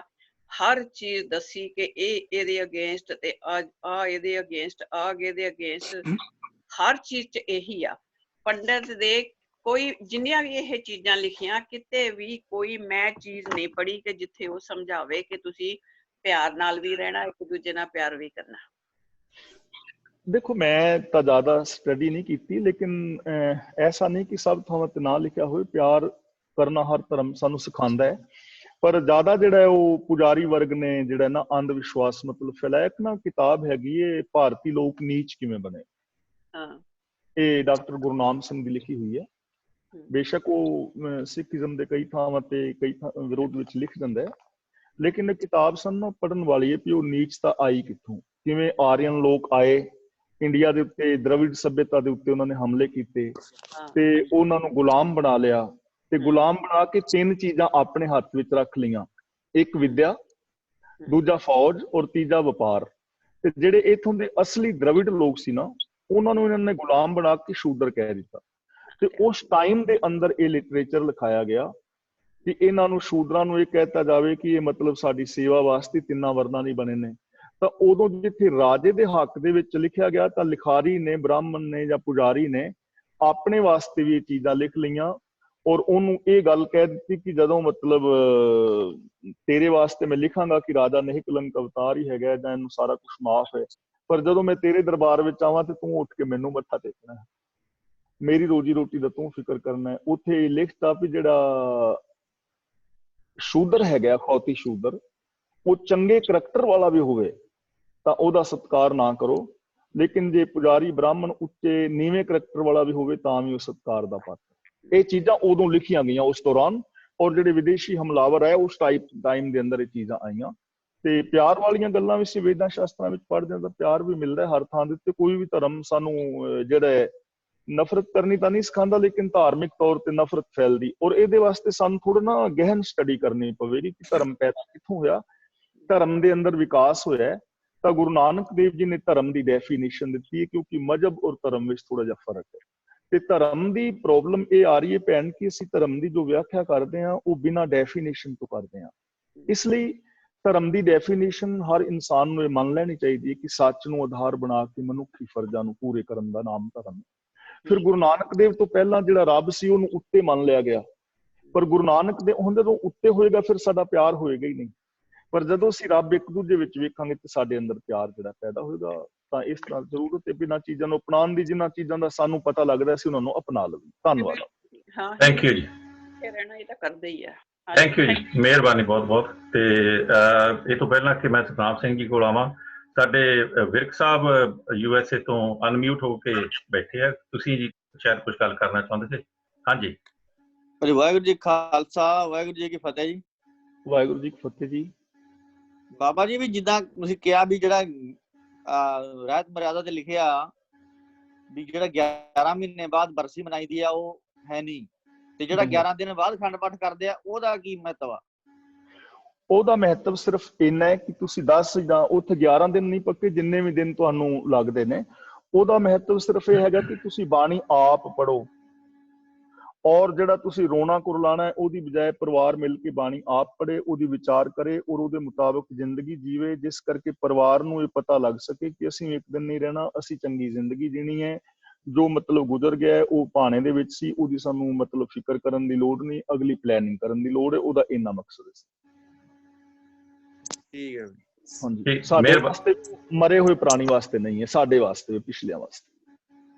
ਠੀਕ ਹੈ। ਫਿਰ ਤੇ ਆਪਾਂ ਨੂੰ ਗਾਂਹ ਪਿਛਾਂਹ ਵੀ ਕਰ ਸਕਦੇ ਹਾਂ, ਉਹ ਜ਼ਰੂਰੀ ਤਾਂ ਨਹੀਂ ਮਰਨ ਤੋਂ 11 ਦਿਨ ਬਾਅਦ ਜਾਂ 15 ਦਿਨ ਬਾਅਦ ਜਾਂ ਉਸੇ ਟਾਈਮ ਹੀ ਕਰਨਾ। ਨੇ ਉਹ ਤੇ ਲਿਖਿਆ ਉੱਥੇ ਨਾ ਵੀ ਤੁਸੀਂ ਕਿਸੇ ਵੀ ਜਿਹੜਾ ਤੁਹਾਨੂੰ ਦਿਨ ਸੈੱਟ ਪੈਂਦਾ ਉਸ ਤਰ੍ਹਾਂ ਅੱਗੇ ਪਿੱਛੇ ਕਰ ਸਕਦੇ ਹੋ। ਹੁਣ ਇਹਨਾਂ ਦੇਸ਼ਾਂ ਵਿੱਚ ਅਸੀਂ ਆਉਂਦੇ ਹਾਂ ਤੇ ਜਿੱਦਣ ਪ੍ਰਾਣੀ ਦਾ ਸੰਸਕਾਰ ਕਰਦੇ ਨੇ ਉਦੋਂ ਹੀ ਭੋਗ ਪਾ ਦਿੰਦੇ ਨੇ। ਇਹ ਨਾ, ਇਹ ਤਾਂ ਆਪਣੇ ਟਾਈਮ ਮੁਤਾਬਕ ਤੁਸੀਂ ਆਪਣੀ ਸਹੂਲਤ ਨੂੰ ਵੇਖ ਕੇ ਰੱਖਣਾ। ਤੁਹਾਡੇ ਰਿਸ਼ਤੇਦਾਰ, ਸੱਜਣ ਮਿੱਤਰ ਜਾਂ ਜਿਵੇਂ ਤੁਹਾਡਾ ਸਿਸਟਮ ਹੈ, ਉਹਦੇ ਮੁਤਾਬਕ ਦਿਨ ਅੱਗੇ ਪਿੱਛੇ ਕਰ ਸਕਦੇ, ਉਹ 'ਚ ਕੋਈ ਬੈਨ ਨਹੀਂ ਹੈ। ਧੰਨਵਾਦ। ਹਾਂਜੀ, ਥੈਂਕ ਯੂ ਜੀ। ਉਹ ਟਾਈਮ ਚੱਲ ਗਿਆ ਜੀ ਜਦੋਂ ਸਾਡੇ ਤੇ ਭਾਰ ਪਾਉਂਦੇ ਸੀਗੇ, ਟੇਰਮਾ, ਫਲਾਨਾ, ਤੀਂਗੜਾ, ਇਦਾਂ ਦੀਆਂ ਹੋਰ ਜਿਹੜੀਆਂ ਚੀਜ਼ਾਂ ਸੀਗੀਆਂ ਉਹ ਖਤਮ ਹੋ ਗਈਆਂ ਜੀ। ਹੁਣ ਇੱਥੇ ਜਿੱਦਾਂ ਤੁਸੀਂ ਹੁਣ ਕੁਆਇਟ ਰਾਈਟਲੀ ਕਿਹਾ ਕਿ ਇੱਥੇ ਮੁਲਕ 'ਚ ਰਹਿੰਦੇ ਆ, ਇੱਥੇ ਆਪਣੇ ਹਿਸਾਬ ਨਾਲ ਅਸੀਂ ਉਹਨਾਂ ਦੀ ਜਿਹੜੀ ਬੋਡੀ ਦਾ ਸੰਸਕਾਰ ਵੀ ਕਰਦੇ ਹਾਂ, ਉਹ ਵੀ ਆਪਣੇ ਹਿਸਾਬ ਨਾਲ ਕਰਦੇ, ਜਦ ਕਿ ਇੰਡੀਆ ਦੇ ਵਿੱਚ ਅੱਜ ਮੌਤ ਹੋਈ ਆ ਤੇ ਅੱਜੇ ਲੈ ਕੇ ਜਾਂਦੇ ਆ, ਜੇ ਵੱਧ ਤੋਂ ਵੱਧ ਕੱਲ ਨੂੰ ਸਵੇਰ ਨੂੰ ਜੇ ਬਹੁਤ ਲੇਟ ਹੋ ਗਿਆ ਹੋਵੇ ਜਾਂ ਕਿੱਦਾਂ, ਤੇ ਟਾਈਮ ਦੇ ਮੁਤਾਬਕ ਸੂਟ ਕਰਦਾ। ਬਾਕੀ ਧਾਰਮਿਕ ਜਿਹੜੀਆਂ ਮਨੌਤਾਂ ਉਹ ਤੇ ਜਿੱਦਾਂ ਚੱਲਦੀਆਂ। ਹਾਂਜੀ, ਨਰਿੰਦਰ ਸਿੰਘ ਜਸਲ, ਤੁਸੀਂ ਅਨਮਿਊਟ ਹੈ। ਹਾਂਜੀ, ਵਾਹਿਗੁਰੂ ਜੀ ਕਾ ਖਾਲਸਾ, ਸ੍ਰੀ ਵਾਹਿਗੁਰੂ ਜੀ ਕੀ ਫਤਿਹ। ਕੱਲ ਦਾ ਲੈਕਚਰ ਮੈਂ ਸੁਣਿਆ ਜੀ, ਬਹੁਤ ਧਿਆਨ ਨਾਲ, ਬਹੁਤ ਹੀ ਸੱਜੇ ਵਿਚਾਰ ਸੀਗੇ ਤੁਹਾਡੇ। ਜਿਵੇਂ ਤੁਸੀਂ ਦੱਸਿਆ ਵੀ ਚਾਈਨਾ ਅੱਗੇ ਕਿਉਂ ਜਾ ਰਿਹਾ ਹੈ, ਜਾਂ ਜਿਹੜੇ ਕੰਟਰੀ ਕਮਿਊਨਿਸਟ ਕੰਟਰੀਜ਼ ਨੇ ਜਾਂ ਹੋਰ ਨੇ ਗਏ, ਵੀ ਕਿਉਂਕਿ ਉੱਥੇ ਲੋਕ ਭਾਵੇਂ ਧਾਰਮਿਕ ਨਹੀਂ ਹੈਗੇ ਪਰ ਉਹ ਧਰਮ ਨੂੰ ਮੰਨਦੇ ਨੇਗੇ, ਮਤਲਬ ਉਹ ਮਨੁੱਖੀ ਫਰਜ਼ਾਂ ਨੂੰ ਉਹ ਦੇਖ ਰੇਖ ਕਰਦੇ ਹੈਗੇ ਆ ਸਾਰੇ, ਉਹਨਾਂ ਦੀ ਕਾਮਨ ਆਬਜੈਕਟਿਵ ਹੈਗਾ। ਸੋ ਆਪਣੇ ਹੁਣ ਜਿਵੇਂ ਇਸ ਧਰਮ ਦੇ ਵਿੱਚ ਆ ਕੇ ਹੈਗੇ ਵੀ ਅੰਧ ਵਿਸ਼ਵਾਸ ਤੇ ਵਿਖਾਵਾ ਬਹੁਤ ਜ਼ਿਆਦਾ ਹੈ। ਹੁਣ ਮੇਰਾ ਇਹ ਇੱਕ ਕਾਰਨ ਸੀਗਾ ਜਿੱਥੇ ਕਿ ਮੈਂ ਮਤਲਬ ਗੁਰਦੁਆਰਾ ਸਾਹਿਬ ਬਹੁਤ ਘੱਟ ਜਾਂਦਾ ਸੀ, ਪਰ ਜਦੋਂ ਜਾਂਦਾ ਸੀਗਾ, ਜਦੋਂ ਇਹੀ ਦੇਖਦਾ ਸੀਗਾ ਵੀ ਇੱਥੇ ਪੁਜਾਰੀ ਦੀ ਲੁੱਟ ਖਸੁੱਟ ਦੇਖੀ ਦੀ ਸੀ, ਅੰਧ ਵਿਸ਼ਵਾਸ ਦੇਖੀਦਾ ਸੀਗਾ, ਫਿਰ ਮਨ ਕਹਿੰਦੇ ਸੀ ਵੀ ਤੂੰ ਇੰਨਾ ਟਾਈਮ ਕੱਢ ਕੇ ਉੱਥੇ ਆਇਆ ਹੈਗਾ, ਇਹ ਟਾਈਮ ਕਿਸੇ ਹੋਰ ਪਾਸੇ ਲਾ ਲੈ ਜਿੱਥੇ ਤੈਨੂੰ ਇੰਜੋਇਮੈਂਟ ਮਿਲੂਗਾ। ਸੋ ਉਸ ਕਰਕੇ ਮੇਰਾ ਵੀ ਇੱਧਰ ਧਿਆਨ ਬਹੁਤ ਘੱਟ ਸੀਗਾ। ਤੇ ਬਾਕੀ ਜਿਵੇਂ ਤੁਸੀਂ ਕਹਿ ਰਹੇ ਹੈਗੇ ਹੋ ਵੀ ਆਪਾਂ ਨੂੰ ਕੰਪੇਅਰ ਕਰਨਾ ਚਾਹੀਦਾ ਹੈ ਵੀ ਅਸੀਂ ਕੀ ਕਰ ਰਹੇ ਹਾਂ, ਹਿੰਦੂ ਧਰਮ ਦੇ ਵਿੱਚ ਜਾਂ ਹੋਰਾਂ ਧਰਮਾਂ ਦੇ ਵਿੱਚ ਕੀ ਸੀਗਾ, ਆਪਾਂ ਨੂੰ ਕੰਪੇਅਰ ਕਰਨਾ ਚਾਹੀਦਾ ਵੀ ਆਪਾਂ ਕਿੰਨੇ ਕੁ ਰਿਚੁਅਲ ਆਪਾਂ ਉਸੇ ਤਰ੍ਹਾਂ ਇੱਕ ਹੋਰ ਨਾਂ ਦੇ ਥੱਲੇ ਅਡਾਪਟ ਕੀਤੇ ਹੋਏ ਆ। ਜੇ ਉਹਨਾਂ ਦਾ ਕੋਈ ਯੂਜ਼ ਨਹੀਂ ਹੈਗਾ ਤਾਂ ਉਹਨਾਂ ਨੂੰ ਆਪਾਂ ਨੂੰ ਛੱਡਣੇ ਚਾਹੀਦੇ ਆ। ਸੋ ਸਾਨੂੰ ਇੱਕ ਐਕਸ਼ਨ ਪਲਾਨ ਬਣਾਉਣਾ ਚਾਹੀਦਾ ਹੈ ਤੇ ਸਾਨੂੰ ਅਡਾਪਟ ਕਰਨਾ ਚਾਹੀਦਾ ਹੈ। Thank you. ਬਿਲਕੁਲ, ਥੈਂਕ ਯੂ ਜੀ। ਦਰਅਸਲ ਇਹ ਜਿਹੜੇ ਰਿਚੁਅਲ ਹੈ ਜਿਨ੍ਹਾਂ ਤੇ ਗੁਰੂ ਨਾਨਕ ਸਾਹਿਬ ਨੇ ਇਹ ਸਾਰੇ ਦਰਜ ਕੀਤੇ ਹੋਆ, ਵਟਾਂਕਣ ਜਿਹੜੇ ਕੀਤੇ, ਅੱਜ ਦੀ ਜਿਹੜੀ ਵਿਚਾਰਧਾਰਾ ਇਹ ਪੁਰਾਣੇ ਟਾਈਮਾਂ ਦੇ ਵਿੱਚ ਉਹਨਾਂ ਦੇ ਮਤਲਬ ਸਿਸਟਮ ਦੇ ਵਿੱਚ ਚੱਲੀ ਆਉਂਦੀ ਸੀ, ਉਹਨਾਂ ਨੂੰ ਰਿਜੈਕਟ ਕਰਕੇ ਇੱਕ ਨਵੀਂ ਵਿਚਾਰਧਾਰਾ ਦਿੱਤੀ ਹੈ, ਬਟ ਅਨਫੋਰਚੂਨੇਟਲੀ ਅਸੀਂ ਉਹਨੂੰ ਫੋਲੋ ਨਹੀਂ ਕੀਤਾ ਤੇ ਅਸੀਂ ਮਤਲਬ ਉਹ ਪਹਿਲੀ ਜਿਹੜੀ ਵਿਚਾਰਧਾਰਾ ਸੀ ਉਹਨੂੰ ਲੈ ਕੇ ਆਪਾਂ ਅਜੇ ਤਾਈਂ ਵੀ ਉੱਦਾਂ ਦੇ ਰਿਚੁਅਲ ਲੈ ਕੇ ਤੁਰੇ ਹਾਂ, ਤੇ ਇਸੇ ਕਰਕੇ ਆਪਾਂ ਉੱਥੇ ਤੱਕ ਪਹੁੰਚ ਨਹੀਂ ਸਕਦੇ ਜਿੱਥੇ ਤੱਕ ਸਾਨੂੰ ਗੁਰੂ ਨਾਨਕ ਸਾਹਿਬ ਲਿਜਾਣਾ ਚਾਹੁੰਦੇ ਸੀ। ਸਤਨਾਮ ਸਿੰਘ ਨਾਗਰਾ। ਹਾਂਜੀ, ਵਾਹਿਗੁਰੂ ਜੀ ਕਾ ਖਾਲਸਾ, ਵਾਹਿਗੁਰੂ ਜੀ ਕੀ ਫਤਿਹ। ਗਿਆਨੀ ਜੀ, ਫਤਿਹ ਜੀ। ਅੰਧ ਵਿਸ਼ਵਾਸ ਦੀ ਲੁੱਟ ਖਸੁੱਟ ਪਹਿਲਾਂ ਹੀ ਹੁੰਦੀ ਆ ਤੇ ਅੱਜ ਕੱਲ੍ਹ ਵੀ ਹੈ, ਤਾਂ ਢੰਗ ਹੀ ਬਦਲੇ ਗਏ ਆ। ਤੇ ਗੁਰੂ ਜੀ ਇੰਨਾ ਸਮਝਾਉਂਦੇ ਹਨ, ਸੰਗਤਾਂ ਨੂੰ ਸਮਝ ਨਹੀਂ ਆਉਂਦੀ ਜਾਂ ਪਤਾ ਨਹੀਂ, ਇਹ ਅੰਧ ਵਿਸ਼ਵਾਸ ਲੁੱਟ ਖਸੁੱਟ ਦੇ ਆਦੀ ਹੋ ਚੁੱਕਿਆ। ਸਮਝਣਾ ਤਾਂ ਇਹ ਬਾਣੀ ਨਾਲ ਹੀ ਪੈਣਾ ਹੈ, ਤੇ ਬਾਣੀ ਜਿੰਨਾ ਪੜ੍ਹੋਗੇ ਉਨਾ ਹੀ ਪਤਾ ਲੱਗੂਗਾ। ਉਹ ਜਿਸਦਾ ਆਪਣੇ ਆਸਾ ਦੀ ਵਾਰ ਦੀਆਂ ਪੌੜੀਆਂ ਦੀ ਵਿਆਖਿਆ ਕੀਤੀ ਹੈ, ਪੂਰੀ ਤਰ੍ਹਾਂ ਇਹਨੂੰ ਚੰਗੀ ਤਰ੍ਹਾਂ ਸਮਝ ਆਉਂਦਾ ਹੈ। ਤੇ ਇਸੇ ਤਰ੍ਹਾਂ ਕੋਈ ਸ਼ੱਕ ਨਹੀਂ ਬਈ ਇਹ ਕਥਾਵਾਚਕਾਂ ਨੂੰ ਜ਼ਰੂਰ ਸੁਣਨਾ ਚਾਹੀਦਾ ਹੈ। ਸਾਨੂੰ ਇਹਨਾਂ ਤੋਂ ਬਹੁਤ ਸੇਧ ਮਿਲਦੀ ਹੈ। ਜਿਸ ਤਰ੍ਹਾਂ ਹੁਣ ਫੋਨਾਂ ਜਾਂ ਸੀਟ ਵਿੱਚ ਹੀ ਜਿਹੜੇ ਇਹਨਾਂ ਦੇ ਵਿਚਾਰ ਦਿੱਤੇ ਆ ਉਹ ਸੀਮਤ ਹੀ ਹੈ, ਬੇਸਿਕ ਹੀ ਹੈ। ਤੇ ਹੁਣ ਜਿੱਦਾਂ ਕਥਾਵਾਚਕ ਤੁਹਾਨੂੰ ਸੁਣ ਕੇ ਸਾਨੂੰ ਸਾਰਾ ਸਮਝ ਆਉਂਦਾ ਹੈ। ਇਹ ਮੇਰਾ ਜ਼ਰੂਰ ਇਹ ਤੁਹਾਡਾ ਬਹੁਤ ਧੰਨਵਾਦੀ ਹਾਂ। ਇਹ ਕਥਾ ਨੂੰ ਸੁਣ ਕੇ ਸਾਨੂੰ ਇਹ ਜਿਹੜੀ ਬੌੜੀਆਂ ਦੀਆਂ ਵਿਖਿਆ ਜਾਂ ਇਹਦੀ ਸਾਰ ਅਰਥ ਆ ਬਹੁਤ ਚੰਗੀ ਤਰ੍ਹਾਂ ਸਮਝ ਆਉਂਦਾ। ਥੈਂਕ ਯੂ ਗਿਆਨੀ ਜੀ, ਬਹੁਤ ਬਹੁਤ ਧੰਨਵਾਦ। ਧੰਨਵਾਦ ਜੀ, ਬਹੁਤ ਬਹੁਤ। ਹਰਬੰਸ ਸਿੰਘ ਜੀ, ਤੁਸੀਂ ਅਨਮਿਊਟ ਹੋਏ ਹੋ, ਤੁਸੀਂ ਆਪਣੇ ਵਿਚਾਰ ਦਿਓ। Thank you. ਵਾਹਿਗੁਰੂ ਜੀ ਖਾਲਸਾ, ਵਾਹਿਗੁਰੂ ਜੀ ਫਤਿਹ ਜੀ। ਫਤਿਹ ਜੀ। ਹਾਂਜੀ, ਮੈਂ ਇਹ ਪੁੱਛਣਾ ਚਾਹੁੰਦਾ ਕਿ 84 ਲੱਖ ਜਿਹੜੀ ਜੂਨਾਂ ਹੈਗੀਆਂ ਜੀ, ਹਾਂਜੀ, ਉਹਨਾਂ ਦੇ ਬਾਰੇ ਕੀ? 84 ਲੱਖ ਜੂਨਾਂ ਜਿਹੜੀ 84 ਲੱਖ ਜੂਨਾਂ ਦਾ ਜ਼ਿਕਰ ਹੁੰਦਾ ਬਾਰ-ਬਾਰ। ਦੇਖੋ, ਜਦੋਂ ਤੁਸੀਂ ਗੂਗਲ ਦੇ ਵਿੱਚ ਹਾਂਜੀ, ਜਦੋਂ ਤੁਸੀਂ ਗੂਗਲ ਤੇ ਜੂਨਾਂ ਬਾਰੇ ਪਾਓਗੇ ਤੇ 87 ਲੱਖ ਜੂਨਾਂ ਦੀ ਖੋਜ ਤਾਂ ਇਹ ਕਰ ਚੁੱਕੇ ਨੇ, 87 ਲੱਖ ਦੀ ਤਾਂ। ਲੇਕਿਨ 84 ਲੱਖ ਜੂਨਾਂ ਨਾ ਮੰਨੀਆਂ ਜਾਂਦੀਆਂ ਸੀ, ਮੰਨ ਰਹੇ ਸੀ ਉਸ ਟਾਈਮ, ਗੁਰੂ ਨਾਨਕ ਦੇ ਟਾਈਮ ਲੋਕ ਵੀ 84 ਲੱਖ ਜੂਨਾਂ ਹੁੰਦੀਆਂ ਨੇ। ਤਾਂ ਗੁਰੂ ਜੀ ਨੇ ਉਹ 84 ਲੱਖ ਜੂਨ ਦਾ ਨਾਮ ਵਰਤ ਕੇ ਅੱਗੇ ਗੱਲ ਕੀਤੀ ਹੈ। ਪਰ ਗੁਰੂ ਜੀ ਦਾ ਮੰਨਣਾ ਇਹ ਨਹੀਂ ਕਿ 84 ਲੱਖ ਜੂਨਾਂ ਹੀ ਨੇ। ਗੁਰੂ ਜੀ ਤਾਂ ਕਹਿੰਦੇ ਨੇ ਕੇਤੀਆਂ ਖਾਣੀ, ਕੇਤੀਆਂ ਬਾਣੀ, ਕੇਤੇ ਪਾਤ ਨਰਿੰਦ, ਕੀਤੀਆਂ ਸੁਰਤੀ ਸੇਵਕ, ਕੇਤੇ ਨਾਨਕ ਅੰਤ ਨਾ ਅੰਤ। ਕੋਈ ਖਾਣੀਆਂ ਬਾਣੀਆਂ ਜੂਨਾਂ ਦਾ ਕੋਈ ਅੰਤ ਨਹੀਂ ਹੈ, ਅਨੰਤ ਨੇ। ਗੁਰੂ ਜੀ ਦੀ ਇਹ ਵਿਚਾਰਧਾਰਾ ਹੈ। ਲੇਕਿਨ ਬ੍ਰਾਹਮਣੀ ਵਿਚਾਰਧਾਰਾ ਸੀ ਕਿ 84 ਲੱਖ ਜੂਨਾਂ ਨੂੰ ਉਹ ਮੰਨਦੇ ਸੀ, ਇਸ ਤਰ੍ਹਾਂ ਉਹਨਾਂ ਨੇ ਉਹਨਾਂ ਦਾ ਨਾਮ ਵਰਤਿਆ ਸੀ। ਔਰ ਇਹਦੇ ਬਾਰੇ, ਜੂਨਾਂ ਬਾਰੇ ਅਸੀਂ ਵਿਚਾਰ ਕਰਦੇ ਹਾਂ। ਸਵੇਰ ਤੋਂ ਲੈ ਕੇ ਸ਼ਾਮ ਤੱਕ ਅਸੀਂ ਕਈ ਜੂਨਾਂ ਐਸੇ ਜੀਵਨ ਦੇ ਵਿੱਚ ਭੋਗਨੇ ਆ, ਜਿਵੇਂ ਮਤਲਬ ਸਾਡਾ ਜਦੋਂ ਅਸੀਂ ਲੋਭ ਕਰਕੇ ਕਿਸੇ ਦਾ ਹੱਕ ਖਾਂਦੇ ਆ ਤਾਂ ਉਦੋਂ ਅਸੀਂ ਕੁੱਤੇ ਦੀ ਜੂਨ ਵਿੱਚ ਹੁੰਨੇ ਆ। ਲੋਭ ਲਹਿਰ ਸਭ ਸਵਾਨ ਹਲਕ ਹੈ। ਜਦੋਂ ਅਸੀਂ ਗੁਰਮਤ ਤੋਂ ਉਲਟ ਜੀਵਨ ਜੀ ਰਹੇ ਹਾਂ ਤਾਂ ਉਦੋਂ ਅਸੀਂ ਖੋਤੇ ਕਾਂ ਦੀ ਜੂਨ ਵਿੱਚ ਹੁੰਨੇ ਆ। ਗੁਰਮੰਤਰਹੀਣ ਸੇ ਜੋ ਪ੍ਰਾਣੀ ਤ੍ਰਿਗੰਤ ਜਨਮ ਪ੍ਰਸ਼ਟਣੈ, ਕੂਕਰੈ ਸੂਕਰੈ ਗਰਦ ਬੈ ਕਾਕੈ ਸਰਪ ਨੇ ਤੁਲਖਲੇ। ਜਦੋਂ ਅਸੀਂ ਕੁੰਡਲੀ ਮਾਰ ਕੇ ਪੈਸੇ ਦੇ ਉੱਤੇ ਬੈਠੇ ਹੁੰਦੇ ਆ ਬੇਗਾਨੇ ਹੱਕਾਂ ਤੇ, ਉਦੋਂ ਅਸੀਂ ਸੱਪ ਦੀ ਜੂਨ ਵਿੱਚ ਹੁੰਦੇ ਆ। ਤਾਂ ਇਸ ਤਰ੍ਹਾਂ ਬੰਦਾ ਸਵੇਰ ਤੋਂ ਲੈ ਕੇ ਸ਼ਾਮ ਤੱਕ ਕਿੰਨੀਆਂ ਜੂਨਾਂ ਭੁਗਤਦਾ ਹੈ। ਤਾਂ ਗੁਰੂ ਜੀ ਕਹਿੰਦੇ ਨੇ ਤੁਹਾਨੂੰ ਇਹਨਾਂ ਮਨੁੱਖ ਜਿਹੜੀਆਂ ਪਸ਼ੂ ਬਿਰਤੀਆਂ ਨੇ ਇਹਨਾਂ ਚੋਂ ਨਿਕਲ ਕੇ ਇਨਸਾਨੀਅਤ ਵਾਲੀ ਜ਼ਿੰਦਗੀ ਜੀਣੀ ਚਾਹੀਦੀ ਹੈ, ਨਹੀਂ ਤਾਂ ਕਰਤੂਤ ਪਸ਼ੂ ਕੀ ਮਾਨਸ ਜਾਤ ਹੋ ਜਾਏਗਾ। ਧੰਨਵਾਦ। ਇੱਕ ਸ਼ਬਦ ਹੋਰ ਹੈ ਬਾਬਾ ਜੀ, ਹਾਂਜੀ ਇੱਕ ਸ਼ਬਦ, ਹਾਂਜੀ ਇੱਕ ਸ਼ਬਦ ਹੈ ਜੀ, ਕਈ ਕੋਟ ਜਖ ਕਿਨਰ ਪਿਸਾਚ, ਕਈ ਕੋਟ ਭੂਤ ਪ੍ਰੇਤ ਸੁਕਰ ਮਿਗਰਾਜ। ਇਹ ਸ਼ਬਦ ਕੀ ਅਰਥ ਹੋਇਆ ਜੀ? ਦੇਖੋ ਭੂਤ ਪ੍ਰੇਤ ਜਿਹੜਾ ਨਾ, ਹੁਣ ਭੂਤ ਦੀ ਅਸੀਂ ਸ਼ਬਦ ਲੈ ਲਿਆ ਗੁਰੂ ਗ੍ਰੰਥ ਸਾਹਿਬ ਵਿੱਚੋਂ, ਤੇ ਇਹਦੀ ਜਿਹੜੀ ਡੈਫੀਨੇਸ਼ਨ ਹੈ ਉਹ ਦੁਨੀਆ ਦੇ ਦੂਜੇ ਧਰਮਾਂ ਤੋਂ ਲੈ ਲਈ। ਦੂਜੇ ਲੋਕ ਮੰਨ ਰਹੇ ਨੇ ਕਿ ਜਿਹੜੀ ਆਤਮਾ ਹੁੰਦੀ ਹੈ ਉਹ ਭੂਤ ਬਣ ਜਾਂਦੀ ਹੈ, ਪਰ ਗੁਰੂ ਜੀ ਉਹਨੂੰ ਨਹੀਂ ਮੰਨ ਰਹੇ। ਗੁਰੂ ਜੀ ਭੂਤ ਦੀ ਡੈਫੀਨੇਸ਼ਨ ਦੇ ਰਹੇ ਨੇ, ਕਬੀਰ ਜਾ ਕਰ ਸਾਧ ਨਾ ਸੇਵੀਐ, ਹਰ ਕੀ ਸੇਵਾ ਨਾਹੇ, ਤੇ ਕਰ ਮਰਹਤ ਸਾਰਖੇ, ਭੂਤ ਬਸੈ ਤਿਨ ਮਾਹੇ। ਨਾਮਹੀਨ ਫਿਰੈ ਬੇਤਾਲ। ਜੋ ਸੱਚ ਦੇ ਨਾਲੋਂ ਟੁੱਟਿਆ ਹੋਇਆ ਬੰਦਾ ਹੈ ਉਹ ਭੂਤ ਹੈ। ਪ੍ਰੇਤ ਭੂਤ ਸਭ ਦੂਜੇ ਲਾਏ, ਜੋ ਸੱਚ ਨਾਲੋਂ ਛੱਡ ਕੇ ਦੂਜੇ ਵਿੱਚ ਲੱਗੇ ਨੇ ਸੱਚ ਤੋਂ ਇਲਾਵਾ, ਉਹ ਸਾਰੇ ਹੀ ਭੂਤ ਪ੍ਰੇਤ ਨੇ। ਔਰ ਮਾਇਆ ਮੋਹ ਸਭ ਪ੍ਰੇਤ ਹੈ। ਜਿਹੜਾ ਮਾਇਆ ਦਾ ਮੋਹ ਹੈ ਉਹ ਪ੍ਰੇਤ ਹੀ ਹੈ। ਇਸੇ ਤਰ੍ਹਾਂ ਕਲੀ ਅੰਦਰ ਨਾਨਕਾ, ਜਿਨ੍ਹਾਂ ਦਾ ਅਵਤਾਰ ਪੁੱਤ ਜਨੂਰਾ, ਧੀ ਜਨੂਰੀ, ਜੋਰੂ ਜਿਨ੍ਹਾਂ ਦਾ ਸਿਕਦਾਰ। ਜਿਹੜਾ ਸੱਚ ਨਾਲੋਂ ਟੁੱਟ ਕੇ ਜੀ ਰਿਹਾ ਉਹ ਬੰਦਾ ਜਿੰਨ ਹੈ, ਉਹਦਾ ਬੱਚਾ ਸੱਚ ਨਾਲੋਂ ਟੁੱਟਿਆ ਹੈ ਤੇ ਉਹ ਜਨੂਰਾ ਹੈ। ਉਹਦੀ ਧੀ ਜੇ ਸੱਚ ਨਾਲ ਟੁੱਟੀ ਉਹ ਧੀ ਜਨੂਰੀ ਹੈ, ਤੇ ਜਿਹੜੀ ਘਰ ਵਾਲੀ ਸੱਚ ਨਾਲੋਂ ਟੁੱਟੀ ਉਹਨਾਂ ਸਾਰਿਆਂ ਦੀ ਜਥੇਦਾਰਨੀ ਹੈ, ਪ੍ਰਧਾਨ ਮੰਤਰੀ ਹੈ। ਇਹਨਾਂ ਨੂੰ ਭੂਤ ਕਿਹਾ ਹੈ। ਤੇ ਇਹੋ ਜਿਹੇ ਕਰੋੜਾਂ ਹੀ ਨੇ, ਇਹੋ ਜਿਹੇ ਕਰੋੜਾਂ ਨੇ। ਧੰਨਵਾਦ। ਅਸੀਂ ਕਹਿੰਦੇ ਫਲਾਣਾ ਬੰਦਾ ਖੋਤਾ ਹੈ, ਖੋਤਾ, ਖੋਤੇ ਕਰੋੜਾਂ ਹੀ ਨੇ, ਇੱਕ ਨਹੀਂ ਕਰੋੜਾਂ ਹੀ। ਹਾਂਜੀ ਹਾਂਜੀ ਠੀਕ ਹੈ ਜੀ। ਸਾਡੇ ਨਾਲ ਨਰਿੰਦਰ ਸਿੰਘ ਜਿਹੜੇ USA ਤੋਂ ਆ ਉਹ ਵੀ ਜੁੜੇ ਹੋਏ ਜੀ, ਉਹ ਵੀ ਅਨਮਿਊਟ ਹੋਏ ਆ ਤੇ ਉਹਨਾਂ ਨੇ ਕੁਝ ਪੁੱਛਣਾ, ਤਾਂ ਤੁਸੀਂ ਕਰ ਲਓ ਗੱਲ ਜੀ। ਹਾਂਜੀ ਵੀਰ ਜੀ, ਇੱਕ ਲਾਈਨ ਸੀ ਕਿ ਖਾਣਾ ਪੀਣਾ ਪਵਿੱਤਰ ਹੈ, ਦਿਤੌਣ ਰਿਜ਼ਕ ਸੁਭਾਏ। ਇਹ ਦੱਸ ਦੇਣਾ ਜਰਾ ਕੀ ਸੀਗਾ?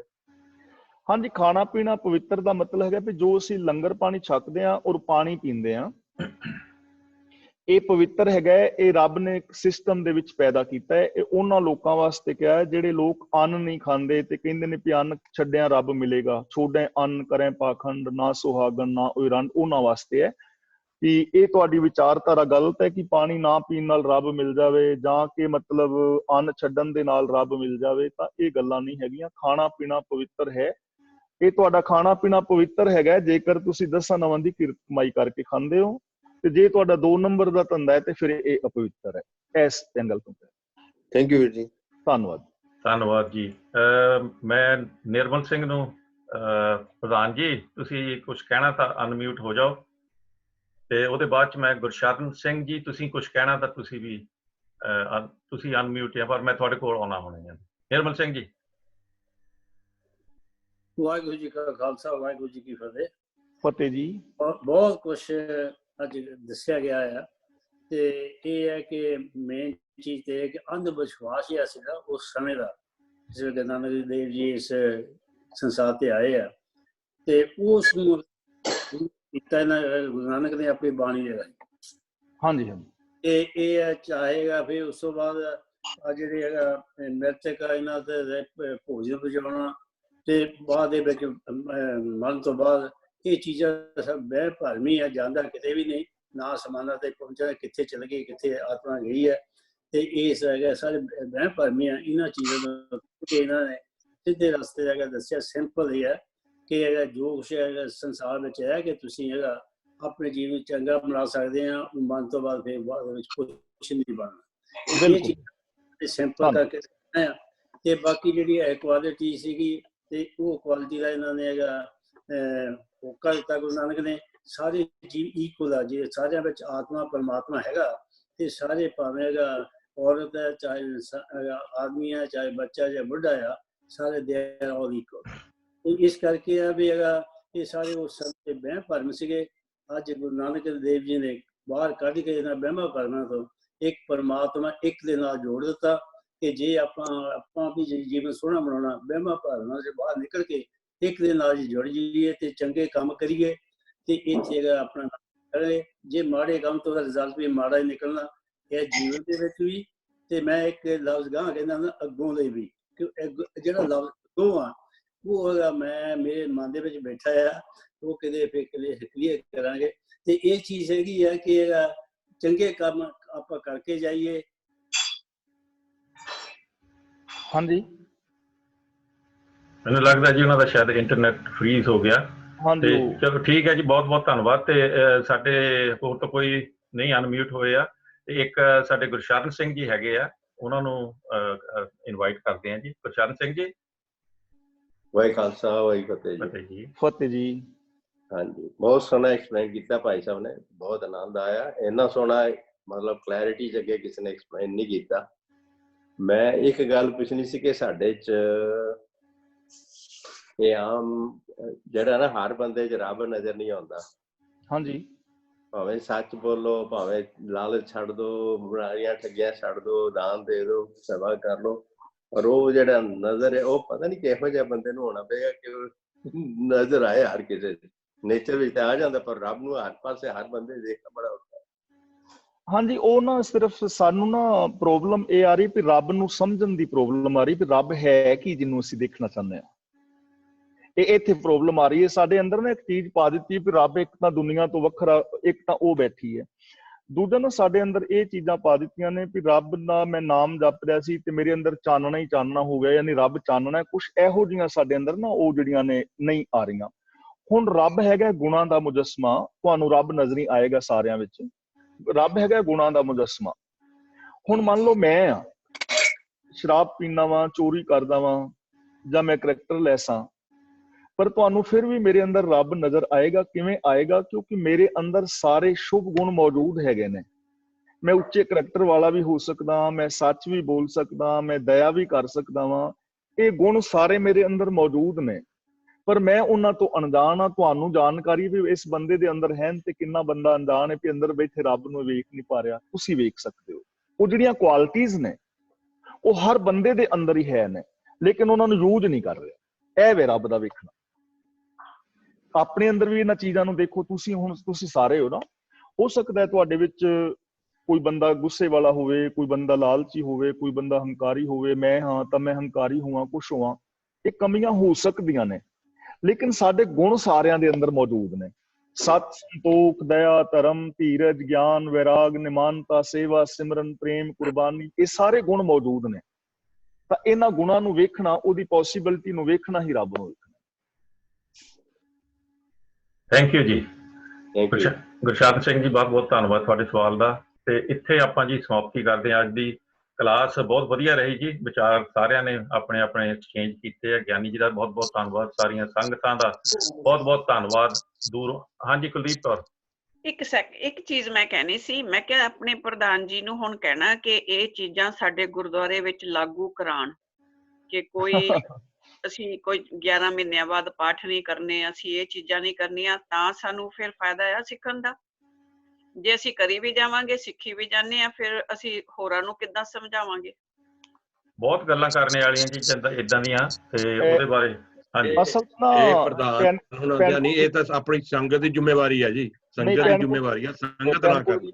ਭੈਣ ਕੁਲਦੀਪ ਕੌਰ, ਤੁਹਾਡਾ ਬਿਲਕੁਲ ਠੀਕ ਗੱਲ, ਲੇਕਿਨ ਨਾ ਇਹਦੇ ਵਾਸਤੇ ਪ੍ਰਧਾਨ ਜਾਂ ਕਮੇਟੀ ਦੀ ਬਜਾਏ ਨਾ ਜਿਹੜੀ ਸੰਗਤ ਹੈ ਉਹਨੂੰ ਜਾਗਰੂਕ ਹੋਣ ਦੀ ਲੋੜ ਹੈ ਕਿ ਅਸੀਂ ਨਾ ਕਰਾਈਏ।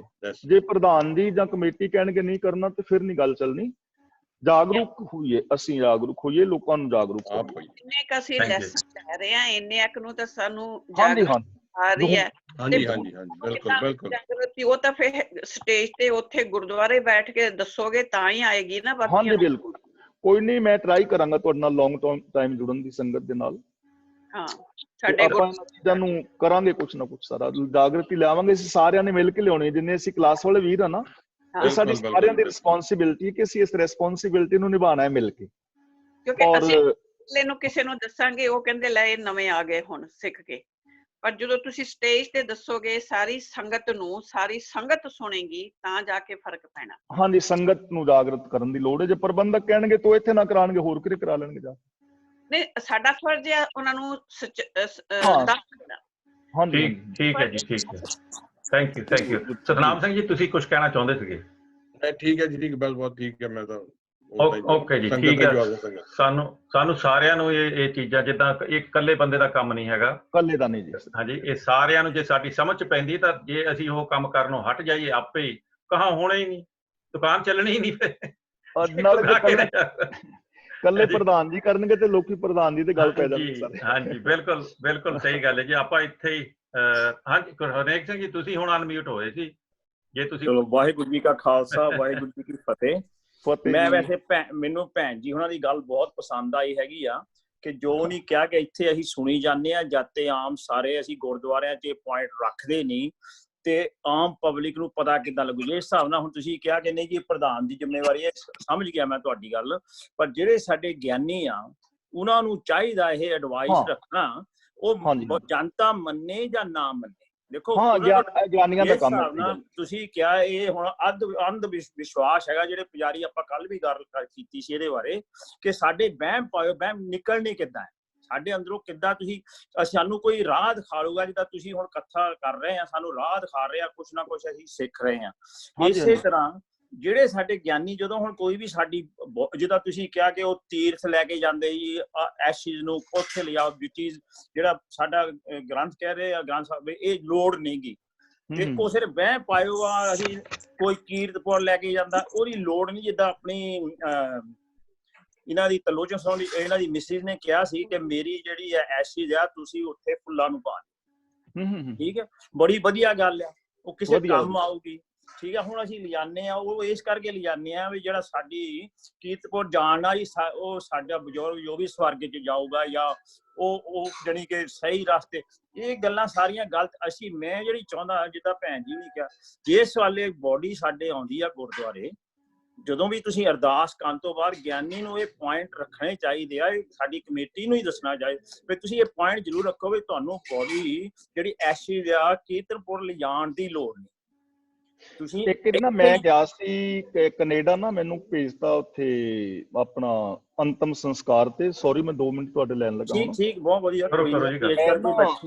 ਮੈਨੂੰ ਸੀ ਸ਼ਾਇਦ ਨਾ ਜਿਵੇਂ ਇੰਡੀਆ ਸੰਸਕਾਰ ਕਰਦੇ ਨੇ ਉਵੇਂ ਇੱਥੇ ਵੀ ਕਬਰਸਤਾਨ ਹੋਏਗਾ, ਪਰ ਉੱਥੇ ਡੱਬੇ ਡੁੱਬੇ ਬੜੇ ਵਧੀਆ ਸਿਸਟਮ ਸੀ ਤੇ ਸਾਰੇ ਕੁਰਸੀਆਂ ਤੇ ਬੈਠੇ ਤੇ ਮੈਨੂੰ ਕਹਿੰਦੇ ਵੀ ਗਿਆਨ ਦੀ ਸੁਖਮਨੀ ਸਾਹਿਬ ਦਾ ਪਾਠ ਕਰ ਦੋ, ਤੇ ਪਾਠ ਕਰਨਾ ਸੀ ਖਲੋ ਕੇ, ਬਾਕੀ ਬੈਠੇ ਸੀ ਮਤਲਬ ਕੁਰਸੀਆਂ ਤੇ। ਮੈਂ ਉਹਨਾਂ ਨੂੰ ਕਿਹਾ, ਮੈਂ ਜੇ ਤੁਸੀਂ ਮਹਿਸੂਸ ਨਾ ਕਰੋ ਤੇ ਮੈਂ ਕਿਹਾ ਮੈਂ ਖਲੋ ਕੇ ਪਾਠ ਕਰਾਂਗਾ, ਤੁਸੀਂ ਕੁਰਸੀਆਂ ਤੇ ਬਹਿ ਕੇ ਸੁਣੋਗੇ ਥੋੜਾ ਉਰਾਂ ਪਰਾਂ, ਤੇ ਜੇ ਮੈਂ ਤੁਹਾਨੂੰ ਕੋਈ ਗੁਰਮਤ ਦੀ ਗੱਲ ਸੁਣਾ ਦਿਆਂ, ਉਹਦੇ ਬਾਰੇ ਕੀ ਖਿਆਲ ਹੈ? ਉਹ ਐਗਰੀ ਹੋ ਗਏ, ਕਹਿਣ ਲੱਗੇ ਠੀਕ ਹੈ, ਵਧੀਆ। 1 ਘੰਟੇ ਦਾ ਟਾਈਮ ਸੀ, ਮੈਂ 1 ਘੰਟਾ ਉੱਥੇ ਗੁਰਮਤ ਬਾਰੇ ਵਿਚਾਰਾਂ ਰੱਖੀਆਂ, ਸਾਰੀਆਂ ਨਰਕ ਸੁਰਗ ਬਾਰੇ, ਦੂਜਾ ਤੀਜਾ। ਉਹ 200-300 ਬੰਦੇ ਸੀ, ਉਹ ਬਹੁਤ ਖੁਸ਼ ਹੋਏ। ਤੇ ਫਿਰ ਜਦੋਂ ਫਿਊਨਰਲ ਹੋਮ ਦੇ ਵਿੱਚ ਜਾ ਕੇ ਜਿੱਥੇ ਸੰਸਕਾਰ ਕਰਦੇ ਨੇ, ਉੱਥੇ ਅੱਧਾ ਘੰਟਾ ਉੱਥੇ ਸੀ ਟਾਈਮ। ਉੱਥੇ ਵੀ ਉਹਨਾਂ 15-20 ਮਿੰਟ ਮੈਨੂੰ ਕਿਹਾ ਤੁਸੀਂ ਵਿਚਾਰ ਤੋਂ ਉਹਨਾਂ ਵਿਚਾਰਾਂ ਨਾਲ ਸਹਿਮਤ ਹੋਏ, ਫਿਰ ਪ੍ਰਬੰਧਕਾਂ ਨੂੰ ਤਾਂ ਜਿੱਥੇ ਅਸੀਂ ਪਾਠ ਕਰਦੇ ਆ ਨਾ ਜਾ ਕੇ ਉੱਥੇ, ਜੇਕਰ ਉੱਥੇ ਗਿਆਨੀ ਸਾਹਿਬਾਨ ਨੂੰ ਕਿਹਾ ਜਾਏ ਵੀ ਤੁਸੀਂ ਇੱਥੇ ਅੱਧਾ ਘੰਟਾ ਵਿਆਖਿਆ ਕਰੋ, ਤੇ ਲੋਕਾਂ ਦੇ ਅੰਦਰ ਹੀ ਜਾਗਰਤੀ ਆ ਸਕਦੀ ਹੈ। ਕੰਮ ਹੈਗਾ ਪ੍ਰਚਾਰਕਾਂ ਦਾ, ਪ੍ਰਚਾਰਕ ਅੱਗੇ ਦੱਸਣ, ਸੰਗਤ ਤੱਕ ਗੱਲ ਪਹੁੰਚੇ, ਤੇ ਉਹ ਫਿਰ ਸਾਰਾ ਫਿਰ ਹੋ ਸਕਦਾ, ਐਸਾ ਹੋ ਸਕਦਾ ਜਿਵੇਂ ਤੁਸੀਂ ਕਹਿ ਰਹੇ ਹੋ ਸਕਦਾ। ਬਾਬਾ ਜੀ, ਮੈਂ ਇੱਕ ਗੱਲ, ਥੋੜੀ ਜਿਹੀ ਗੱਲ ਕਰਨੀ ਸੀ। ਹਾਂਜੀ। ਮੈਂ ਸਾਰਿਆਂ ਨੂੰ ਬੇਨਤੀ ਕਰਦਾ ਵੀ ਜਿੱਦਾਂ ਆਪਾਂ ਕਹਿੰਦੇ ਨਾ ਵੀ ਕੋਈ ਸ਼ੁਰੂ ਕਰੇ, ਜੇ ਉਹਨੂੰ ਆਪਾਂ ਆਪ ਸ਼ੁਰੂ ਕਰੀਏ ਕਿਸੇ ਵੀ ਚੀਜ਼ ਨੂੰ, ਤੇ ਉਹ ਠੀਕ ਰਹਿੰਦਾ। ਬਾਬਾ ਜੀ ਨੂੰ ਯਾਦ ਹੋਏਗਾ ਜਦੋਂ ਮੇਰੇ ਦਾਦਾ ਜੀ ਪੂਰੇ ਹੋਏ ਸੀ, ਉਹਦਾ ਰਿਵਾਜ ਹੁੰਦਾ ਵੀ ਕਿਹੜੇ ਪਾਸੇ ਮੂੰਹ ਕਰਨਾ, ਕਿਹੜੇ ਪਾਸੇ ਪੈਰ ਕਰਨੇ ਆ। ਮਹਾਰਾਜ ਤੁਹਾਡੇ ਦਾਦਾ ਜੀ ਦੀ ਜਦੋਂ ਸੰਸਕਾਰ ਹੋਣ ਡਿਆ ਸੀ, ਉੱਥੇ ਮੈਂ ਤੇ ਇੱਕ ਹੋਰ ਭਾਈ ਸੀ, ਅਸੀਂ ਕਣਕ ਦੇ ਸਿੱਟੇ ਭੁੰਨ ਕੇ ਖਾਦੇ ਸੀ ਉਸ ਅੱਗ ਦੇ ਉੱਤੇ। ਉਹ ਤੇ ਬਾਅਦ ਚ ਖਾਦੇ ਸੀ, ਜਦੋਂ ਬਾਬਾ ਜੀ ਦਾ ਸੰਸਕਾਰ ਕਰਦੇ ਆ ਨਾ ਜੀ, ਉਦੋਂ ਪਿੰਡ ਵਾਲਿਆਂ ਨੇ ਕਿਹਾ ਵੀ ਇਧਰ ਮੂੰਹ ਹੋਣਾ ਚਾਹੀਦਾ, ਉਹ ਠੀਕ ਸੀਗਾ। ਪਰ ਸਾਡੇ ਘਰਦਿਆਂ ਨੇ ਕੀ ਕੀਤਾ, ਲੱਕੜਾਂ ਉਤੋਂ ਚੁੱਕ ਕੇ ਮੂੰਹ ਘੁਮਾ ਦਿੱਤਾ ਸੀ ਕਿ ਪਿੰਡ ਵੱਲ ਨੂੰ ਮੂੰਹ ਕਰ ਦੋ, ਤੇ ਲੋਕਾਂ ਨੇ ਇਤਰਾਜ਼ ਕੀਤਾ ਉੱਥੇ ਵੀ ਏਦਾਂ ਨਹੀਂ ਹੁੰਦਾ, ਇਹ ਗਲਤ ਆ ਜੀ। ਤੇ ਸਾਡਿਆਂ ਨੇ ਕਿਹਾ ਵੀ ਸਾਡਾ ਪਿਓ ਜਿੱਦਾਂ ਮਰਜ਼ੀ ਸੰਸਕਾਰ ਕਰੀਏ ਅਸੀਂ, ਇਹ ਬਾਬਾ ਜੀ ਦੇ ਸਾਹਮਣੇ ਦੀ ਗੱਲ ਆ। ਹਾਂਜੀ ਜੇ ਕੋਈ ਚੀਜ਼ ਆਪਾਂ ਆਪ ਸ਼ੁਰੂ ਕਰਾਂਗੇ ਤੇ ਉਹਦੇ ਨਾਲ ਫਰਕ ਪੈਣਾ ਸ਼ੁਰੂ ਹੋ ਜਾਣਾ। ਹਾਂਜੀ ਹਾਂਜੀ ਬਿਲਕੁਲ ਆਪ। ਹਾਂਜੀ ਠੀਕ ਹੈ ਜੀ। ਦੇਖੋ ਜੀ, ਇਹ ਪੁਰਾਣੀਆਂ ਵਿਚਾਰਧਾਰਾ ਸਾਡੀਆਂ ਦਿਮਾਗ 'ਚ ਸਟਕ ਹੋਈਆਂ ਆ, ਇਹ ਆਪਾਂ ਹੁਣ ਘੱਟੋ ਘੱਟ ਗੱਲਾਂ ਕਰਨੀਆਂ ਸ਼ੁਰੂ ਕਰ ਦਿੱਤੀਆਂ। ਗੱਲਾਂ ਦੇ ਨਾਲ ਸਾਡੇ ਨਵੇਂ ਵਿਚਾਰ ਦਿਮਾਗ 'ਚ ਆਉਣਗੇ, ਪੁਰਾਣੇ ਵਿਚਾਰ ਇੱਧਰ ਉੱਧਰ ਹੋਣਗੇ। ਗਾਹਾਂ ਹੈਗਾ ਸਟੈਪ, ਜਿੱਦਾਂ ਆਪਣੇ ਭੈਣ ਜੀ ਨੇ ਵੀ ਕਿਹਾ, ਭਾਈ ਰਣੇਕ ਸਿੰਘ ਨੇ ਵੀ ਕਿਹਾ, ਵੀ ਗਾਹਾਂ ਹੈਗਾ ਸਟੈਪ ਆਪਣਾ ਪ੍ਰੈਕਟੀਕਲ ਸਟੈਪ ਲੈਣ ਵਾਸਤੇ। ਉਹਦੇ ਵਿੱਚ ਸਾਡੇ ਗਿਆਨੀ ਸਾਹਿਬ ਵੀ ਆਉਂਦੇ ਆ ਤੇ ਮੈਨੇਜਮੈਂਟ ਵੀ ਆਉਂਦੀ, ਦੋਵੇਂ ਪਾਸੇ ਹੀ ਆ। ਜੇ ਗਿਆਨੀ ਆ ਕੇ ਜ਼ਿਆਦਾ ਬੋਲਣ ਲੱਗ ਪਵੇ ਤਾਂ ਉਹਨਾਂ ਨੂੰ ਕਹਿੰਦੇ ਇਹ ਤਾਂ ਬਹੁਤ ਹੋਰ ਤਰ੍ਹਾਂ ਦੀਆਂ ਗੱਲਾਂ ਕਰਨ ਲੱਗ ਪਿਆ, ਤੇ ਇਹਨੂੰ ਕੱਢੋ ਪਹਿਲਾਂ। ਹਾਂਜੀ ਹਾਂਜੀ, ਉਹਦੇ ਲਈ ਵੀ ਥੋੜਾ ਮੁਸ਼ਕਲ ਹੋ ਜਾਂਦਾ। ਇਹ ਕੰਬਾਈਨਡ ਐਫਰਟ ਹੈ ਜੀ, ਦੋਵੇਂ ਪਾਸੇ ਹੈ ਨਾ, ਮਤਲਬ ਇਕੱਠੇ ਹੋ ਕੇ ਚੱਲਣਾ ਪੈਣਾ। ਮੈਨੇਜਮੈਂਟ ਤੇ ਹਾਂਜੀ ਮੈਨੇਜਮੈਂਟ, ਹਾਂਜੀ ਦੋਵੇਂ ਪਾਸੇ ਚੱਲੂਗੇ। ਵਾਹਿਗੁਰੂ ਜੀ, ਮੈਂ ਬੋਲਣਾ ਇਹ ਆ ਨਾ, ਉਹਦੇ ਵਿੱਚ ਇਹ ਆ ਕਿ ਪਹਿਲਾਂ ਆਪਣੀ ਜਿਹੜੀ ਕਮੇਟੀ ਆ ਉਹ ਖੜੀ ਹੋ ਕੇ ਦੱਸੇਗੀ ਕਿ ਆਪਾਂ ਪਹਿਲਾਂ ਜੋ ਕੁਝ ਕਰਦੇ ਰਹੇ ਆ ਉਹ ਹਿੰਦੂ ਮਤ ਨਾਲ ਕਰਦੇ ਰਹੇ ਆ, ਕਿਉਂਕਿ ਸਾਨੂੰ ਕਿਸੇ ਨੇ ਸਮਝਾਇਆ ਨਹੀਂ। ਆਪਾਂ ਹੁਣ ਆਪਣੀ ਗੁਰਮਤ ਦੇ ਨਾਲ ਸ਼ੁਰੂ ਕਰਨਾ, ਕਿਉਂਕਿ ਹੁਣ ਆਪਾਂ ਇਸ ਚੀਜ਼ 'ਚ ਪੈ ਗਏ ਆ, ਹੁਣ ਸਾਨੂੰ ਸਮਝ ਆਉਣ ਲੱਗ ਗਈ ਹੈ ਕਿ ਇਹ ਚੀਜ਼ਾਂ ਜੋ ਅਸੀਂ ਕਰਦੇ ਆ ਬੇਕਾਰ ਹੈ, ਟਾਈਮ ਵੇਸਟ ਹੈ। ਇਹਦੇ ਚੋਂ ਆਪਾਂ ਕਿੱਦਾਂ ਨਿਕਲਣਾ, ਆਪਾਂ ਸੰਗਤ ਨੂੰ ਦੱਸਾਂਗੇ ਤੇ ਸੰਗਤ ਹੌਲੀ ਹੌਲੀ ਸਮਝੇਗੀ, ਕਿਉਂ ਨਹੀਂ ਸਮਝੇਗੀ? ਕੋਈ ਤਾਂ ਇਦਾਂ ਹੀ ਜਾਗਰਤੀ ਆਉਣੀ ਹੈ ਜੀ। ਬਿਲਕੁਲ ਸਹੀ ਗੱਲ ਹੈ। ਬਾਕੀ ਹੁਣ ਲਾਸਟ ਸਾਡੇ ਕਾਲਰ ਹੈ ਜੋ ਹੈਗੀ ਮੇਰੀ ਘਰ ਵਾਲੀ, ਹੁਣ ਸਾਰੇ ਜਿਹੜੇ ਚੁੱਪ ਕਰ ਜਾਓ ਕਿਉਂਕਿ ਉਹਨੇ ਬੋਲਣਾ ਹੁਣ।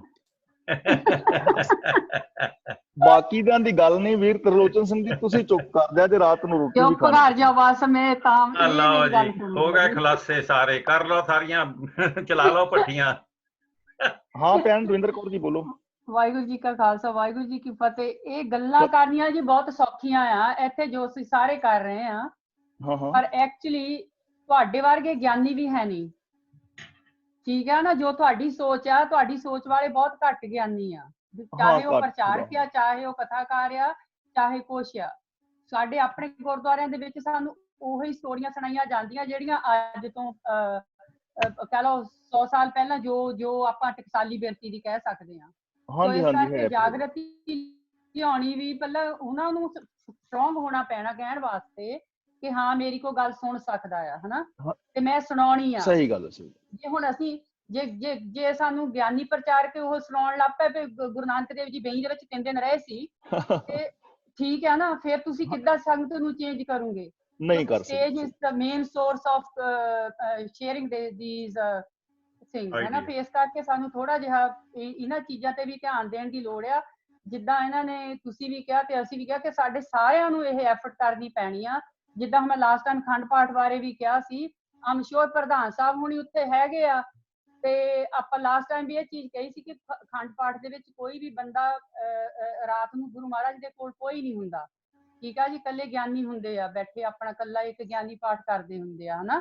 ਤੇ ਮਤਲਬ ਸਾਨੂੰ ਹੁਣ ਆਪਾਂ ਆਪਣੇ ਗੁਰਦੁਆਰੇ ਦੇ ਵਿੱਚ ਜਿਸ ਤਰ੍ਹਾਂ ਆਪਾਂ ਨੇ ਚਲਾਈ ਹੈ ਇੱਕ ਲੜੀ ਆ ਜੀ, ਇੰਨੇ ਅਖੰਡ ਪਾਠ ਅਸੀਂ ਕਰਨੇ ਆ ਜਾਂ ਇੰਨੇ ਪਾਠ ਕਰਨੇ ਆ, ਉਹਨਾਂ ਦੇ ਵਿੱਚ ਤੁਸੀਂ ਦੱਸੋ ਜਿਹੜੇ ਲੋਕ ਪਾਠ ਕਰਾਉਂਦੇ ਆ ਉਹ ਰਾਤ ਨੂੰ ਉੱਥੇ ਕਿੰਨੇ ਵਜੇ ਤਾਈਂ ਰਹਿੰਦੇ ਆ, ਠੀਕ ਆ ਨੀ ਜੀ? ਤੇ ਉਹਦੇ ਵਿੱਚ ਫਿਰ ਸਾਨੂੰ ਕਮੇਟੀ ਨੂੰ ਵੀ ਸੋਚਣਾ ਚਾਹੀਦਾ ਕਿ ਕੀ ਸਾਡੀ ਇਹ ਲੜੀਵਾਰ ਅਖੰਡ ਪਾਠ ਕਰਾਉਣੇ ਜਾਂ ਪਾਠ ਕਰਾਉਣੇ ਠੀਕ ਆ? ਹਾਂਜੀ, ਇਹ ਟੂ ਵੇ ਆ, ਸੰਗਤ ਦਾ ਵੀ ਆ, ਕਮੇਟੀ ਦਾ ਵੀ ਆ ਜੀ। ਹਾਂ, ਸਾਰਿਆਂ ਨੂੰ ਸੋਚਣਾ ਮਿਲ ਪੈਣਾ। ਕੇ ਸਾਰੇ ਕਰ ਸਕਦੇ। ਬਿਲਕੁਲ ਸਹੀ ਗੱਲ ਹੈ ਜੀ। ਆਪਾਂ ਹੁਣ ਮੇਰਾ ਗੱਲ ਵਰਗੇ ਮੋਡਰੇਟਰ ਧੰਨਵਾਦ ਭੈਣ, ਧੰਨਵਾਦ। ਠੀਕ ਹੈ ਜੀ। ਮੇਰਾ ਖਿਆਲ ਇੱਕ ਸਕਿੰਟ ਬੋਲਣਾ ਅਲਾਓ ਕਰਾਂਗੇ, ਫਿਰ ਬੋਲਣਗੇ। ਜਦੋਂ ਆਪਾਂ ਆਪਣੇ ਗਿਆਨੀਆਂ ਨੂੰ, ਹੁਣ ਤੇ ਗਿਆਨੀ ਜੀ ਆਣ ਲੱਗੀ ਪਏ ਆ ਨਾ ਸਾਰੇ ਸਾਡਿਆਂ ਗੁਰਦੁਆਰਿਆਂ ਦੇ ਵਿੱਚ, ਜਿਹੜੇ ਜਿਨ੍ਹਾਂ ਨੂੰ ਨੌਲੇਜ ਹੈ, ਉਹ ਸਾਨੂੰ ਸੰਗਤ ਨੂੰ ਸਮਝਾਉਣ ਲੱਗਾ, ਹੌਲੀ ਫਿਰ ਸਮਝ। ਥੈਂਕ ਯੂ ਜੀ। ਹਾਂਜੀ ਹਰਨੇਕ ਸਿੰਘ, ਤੁਸੀਂ ਕੁਝ ਕਹਿੰਦੇ ਸੀਗੇ, ਮੈਂ ਅਨਮਿਊਟ ਹੋ ਜਾਓ ਪਹਿਲਾਂ, ਅਨਮਿਊਟ। ਹਾਂਜੀ, ਮੈਂ ਇਹ ਕਹਿਣਾ ਚਾਹੁੰਦਾ ਸੀ ਕਿ ਜੇ ਅਸੀਂ ਸਾਡਾ ਫਰਜ਼ ਬਣਦਾ, ਜੇ ਹੁਣ ਅਸੀਂ 30-40 ਸਾਡੀ ਸਾਰੀ ਕਰੀਬ ਕਮੇਟੀ ਵੀ ਸੁਣ ਰਹੀ ਆ, ਜਿਹੜੇ ਕਿ ਬੰਦੇ ਕਿਤੇ ਤਾਂ ਸਾਨੂੰ ਸਟਾਰਟ ਕਰਨਾ ਚਾਹੀਦਾ। ਜੋ ਅਸੀਂ ਇੱਥੋਂ ਲਰਨ ਕਰ ਰਹੇ ਹੈਗੇ ਕੁਛ, ਇਹਨੂੰ ਪ੍ਰੈਕਟੀਕਲੀ ਆਪਣੇ ਗੁਰਦੁਆਰੇ ਸਟਾਰਟ ਕਰਾਂਗੇ, ਥੋੜਾ ਕਰਾਂਗੇ। ਗਿਆਨੀਆਂ ਨੂੰ ਵੀ ਦੇਖੋ, ਗਿਆਨੀ ਵੀ ਆਪਣੇ ਹੀ ਆ, ਉਹਨਾਂ ਨੂੰ ਤੁਸੀਂ ਸਮਝਾਓਗੇ ਵੀ ਤੁਸੀਂ ਇਸ ਜਗ੍ਹਾ ਤੋਂ ਆਹ ਤੁਸੀਂ ਹੱਸਣਾ ਹੈਗਾ, ਬਾਅਦ ਚ ਵੀ ਏਦਾਂ ਪਬਲਿਕ ਮੰਨੇ। ਉਹਨਾਂ ਜੇ 100 ਬੰਦਾ ਸੁਣਦਾ, ਉਹ ਚੋਂ 5 ਬੰਦੇ ਦਾ ਜ਼ਰੂਰ ਮੰਨ ਜਾਂਦੇ ਆ। ਦੇਖੋ ਹੌਲੀ ਹੌਲੀ ਤਾਂ ਹੀ ਸਾਰਿਆਂ ਨੂੰ ਨੌਲੇਜ ਆਊਗਾ। ਜੇ ਤੁਸੀਂ ਗੱਲ ਹੀ ਨਹੀਂ ਕਰੋਗੇ, ਇਹੀ ਕਹੋਗੇ ਯਾਰ ਆਪਣੇ ਆਪ ਹੀ ਚੇਂਜ ਹੋ, ਇਕੱਲਾ ਬੰਦਾ ਕਿਸੇ ਨੇ ਨਹੀਂ ਚੇਂਜ ਹੋਣਾ। ਸਾਡਾ ਜਿੱਥੇ ਜਦੋਂ ਅਸੀਂ ਗੈਦਰਿੰਗ ਹੁੰਦੀ ਆ 100 ਬੰਦਾ ਬੈਠਾ ਹੋਵੇ, ਉੱਥੇ ਕਿਹਾ ਜਾਵੇ, ਸਟੇਜ ਤੇ ਵੀ ਕਿਹਾ ਜਾਵੇ, ਤਾਂ ਮੇਰਾ ਖਿਆਲ ਉਹ ਥੋੜਾ ਜਿਹਾ ਬੰਦਿਆਂ ਦੇ ਦਿਮਾਗ 'ਚ ਜ਼ਰੂਰ ਆਊਗਾ ਕਿ ਅਸੀਂ ਜੋ ਕਰ ਰਹੇ ਹਾਂ ਸਾਨੂੰ ਚੇਂਜ ਹੋਣਾ ਚਾਹੀਦਾ। ਬਲਕਿ ਨਾ ਪੁਜਾਰੀਆਂ ਜਾਂ ਪਖੰਡੀਆਂ ਦੇ ਮਗਰ ਨਹੀਂ ਲੱਗਣਾ ਚਾਹੀਦਾ। ਸਪੈਸ਼ਲੀ ਕਰਕੇ ਬਹੁਤ, ਜਿੱਦਾਂ ਹੁਣ ਆਪਾਂ ਨੂੰ ਪਤਾ ਹੀ ਆ, ਬਹੁਤ ਸਾਰੇ ਬਾਬਿਆਂ ਨੇ ਮਗਰ ਲਾਦੇ, ਬਾਬਾ ਇੰਡੀਆ ਤੋਂ ਆਉਂਦਾ ਜੀ, ਮਾਰ ਉਹਦੇ ਮਗਰੇ ਤੁਰੇ ਫਿਰਦੇ।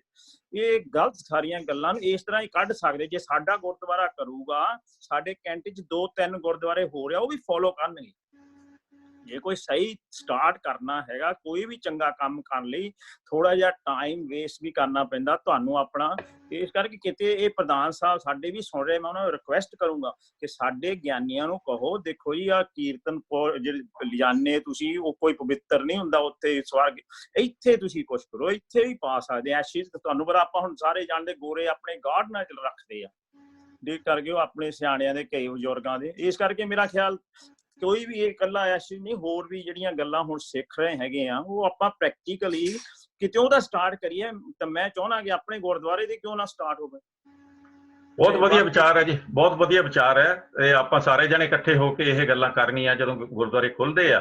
ਇਹਦੇ ਵਿੱਚੋਂ ਇਹ ਜਿਹੜੀ ਕਲਾਸ ਹੁਣ ਲੱਗੀ ਆ ਨਾ ਜੀ, ਇਹ ਕਲਾਸ ਦੇ ਵਿੱਚੋਂ ਬਹੁਤ ਕੁਝ ਸਿੱਖਣ ਨੂੰ ਮਿਲਿਆ, ਤੇ ਹੋਰ ਵੀ ਬਹੁਤ ਕੁਝ ਸਿੱਖਣ ਨੂੰ ਮਿਲੂਗਾ। ਇਹਨੂੰ ਫਿਰ ਆਪਾਂ ਪ੍ਰੈਕਟੀਕਲੀ, ਜਿੱਦਾਂ ਸਾਰੇ ਜਣੇ ਤੁਸੀਂ ਕਹਿ ਰਹੇ ਆ, ਇਹੀ ਡਿਮਾਂਡ ਆ ਰਹੀ ਆ ਔਰ ਹਰ ਕੋਈ ਇਹ ਚਾਹੁੰਦਾ ਆ, ਪਰ ਹੁਣ ਇਹਨੂੰ ਪ੍ਰੈਕਟੀਕਲ ਰੂਪ ਦੇਣ ਦੀ ਲੋੜ ਆ। ਭਾਵੇਂ ਛੋਟੇ-ਛੋਟੇ ਸਟੈਪ ਲਈਏ, ਛੋਟੇ-ਛੋਟੇ ਸਟੈਪਾਂ ਦੇ ਨਾਲ ਇੱਕੋ ਹੀ ਅਸੀਂ ਚੇਂਜ ਕਰ ਦਈਏ, ਉਹਦੇ ਨਾਲ ਹੀ ਬਹੁਤ ਮਤਲਬ ਫਰਕ ਪੈਣਾ ਸ਼ੁਰੂ ਹੋ ਜਾਊਗਾ। ਚਲੋ ਜੀ, ਇੱਥੇ ਆਪਾਂ ਹੁਣ ਕਾਫੀ ਟਾਈਮ ਹੋ ਗਿਆ, ਅੱਜ ਬਹੁਤ ਖੁੱਲੀ ਵਿਚਾਰ ਹੋਈ, ਟਾਈਮ ਵੀ ਕਾਫੀ ਹੋ ਗਿਆ। ਤੇ ਕੱਲ ਨੂੰ ਹੈਗੀ ਛੁੱਟੀ ਸਾਰਿਆਂ ਨੂੰ, ਤੇ ਕੱਲ ਨੂੰ ਗੁਰਦੁਆਰੇ ਦਾ ਜਿਹੜਾ ਪ੍ਰੋਗਰਾਮ ਆ ਉਹ ਲਿਖਿਆ, ਉਹਨੂੰ ਤੁਸੀਂ ਸੁਣ ਲਿਓ, ਦੇਖ ਲਿਓ। ਤੇ ਆਪਾਂ ਸੋਮਵਾਰ ਨੂੰ ਇਸੇ ਤਰ੍ਹਾਂ ਮੁੜ ਕੇ ਫੇਰ ਆਵਾਂਗੇ ਜੀ 2 ਵਜੇ। ਤੇ ਉਸ ਟਾਈਮ ਤਾਈ ਤੁਸੀਂ ਆਪਣੇ ਖੁਸ਼ ਰਹੋ ਜੀ, ਤੇ ਆਪਾਂ ਬੁਲਾਈਏ ਫਤਿਹ। ਵਾਹਿਗੁਰੂ ਜੀ ਕਾ ਖਾਲਸਾ, ਵਾਹਿਗੁਰੂ ਜੀ ਕੀ ਫਤਿਹ ਜੀ।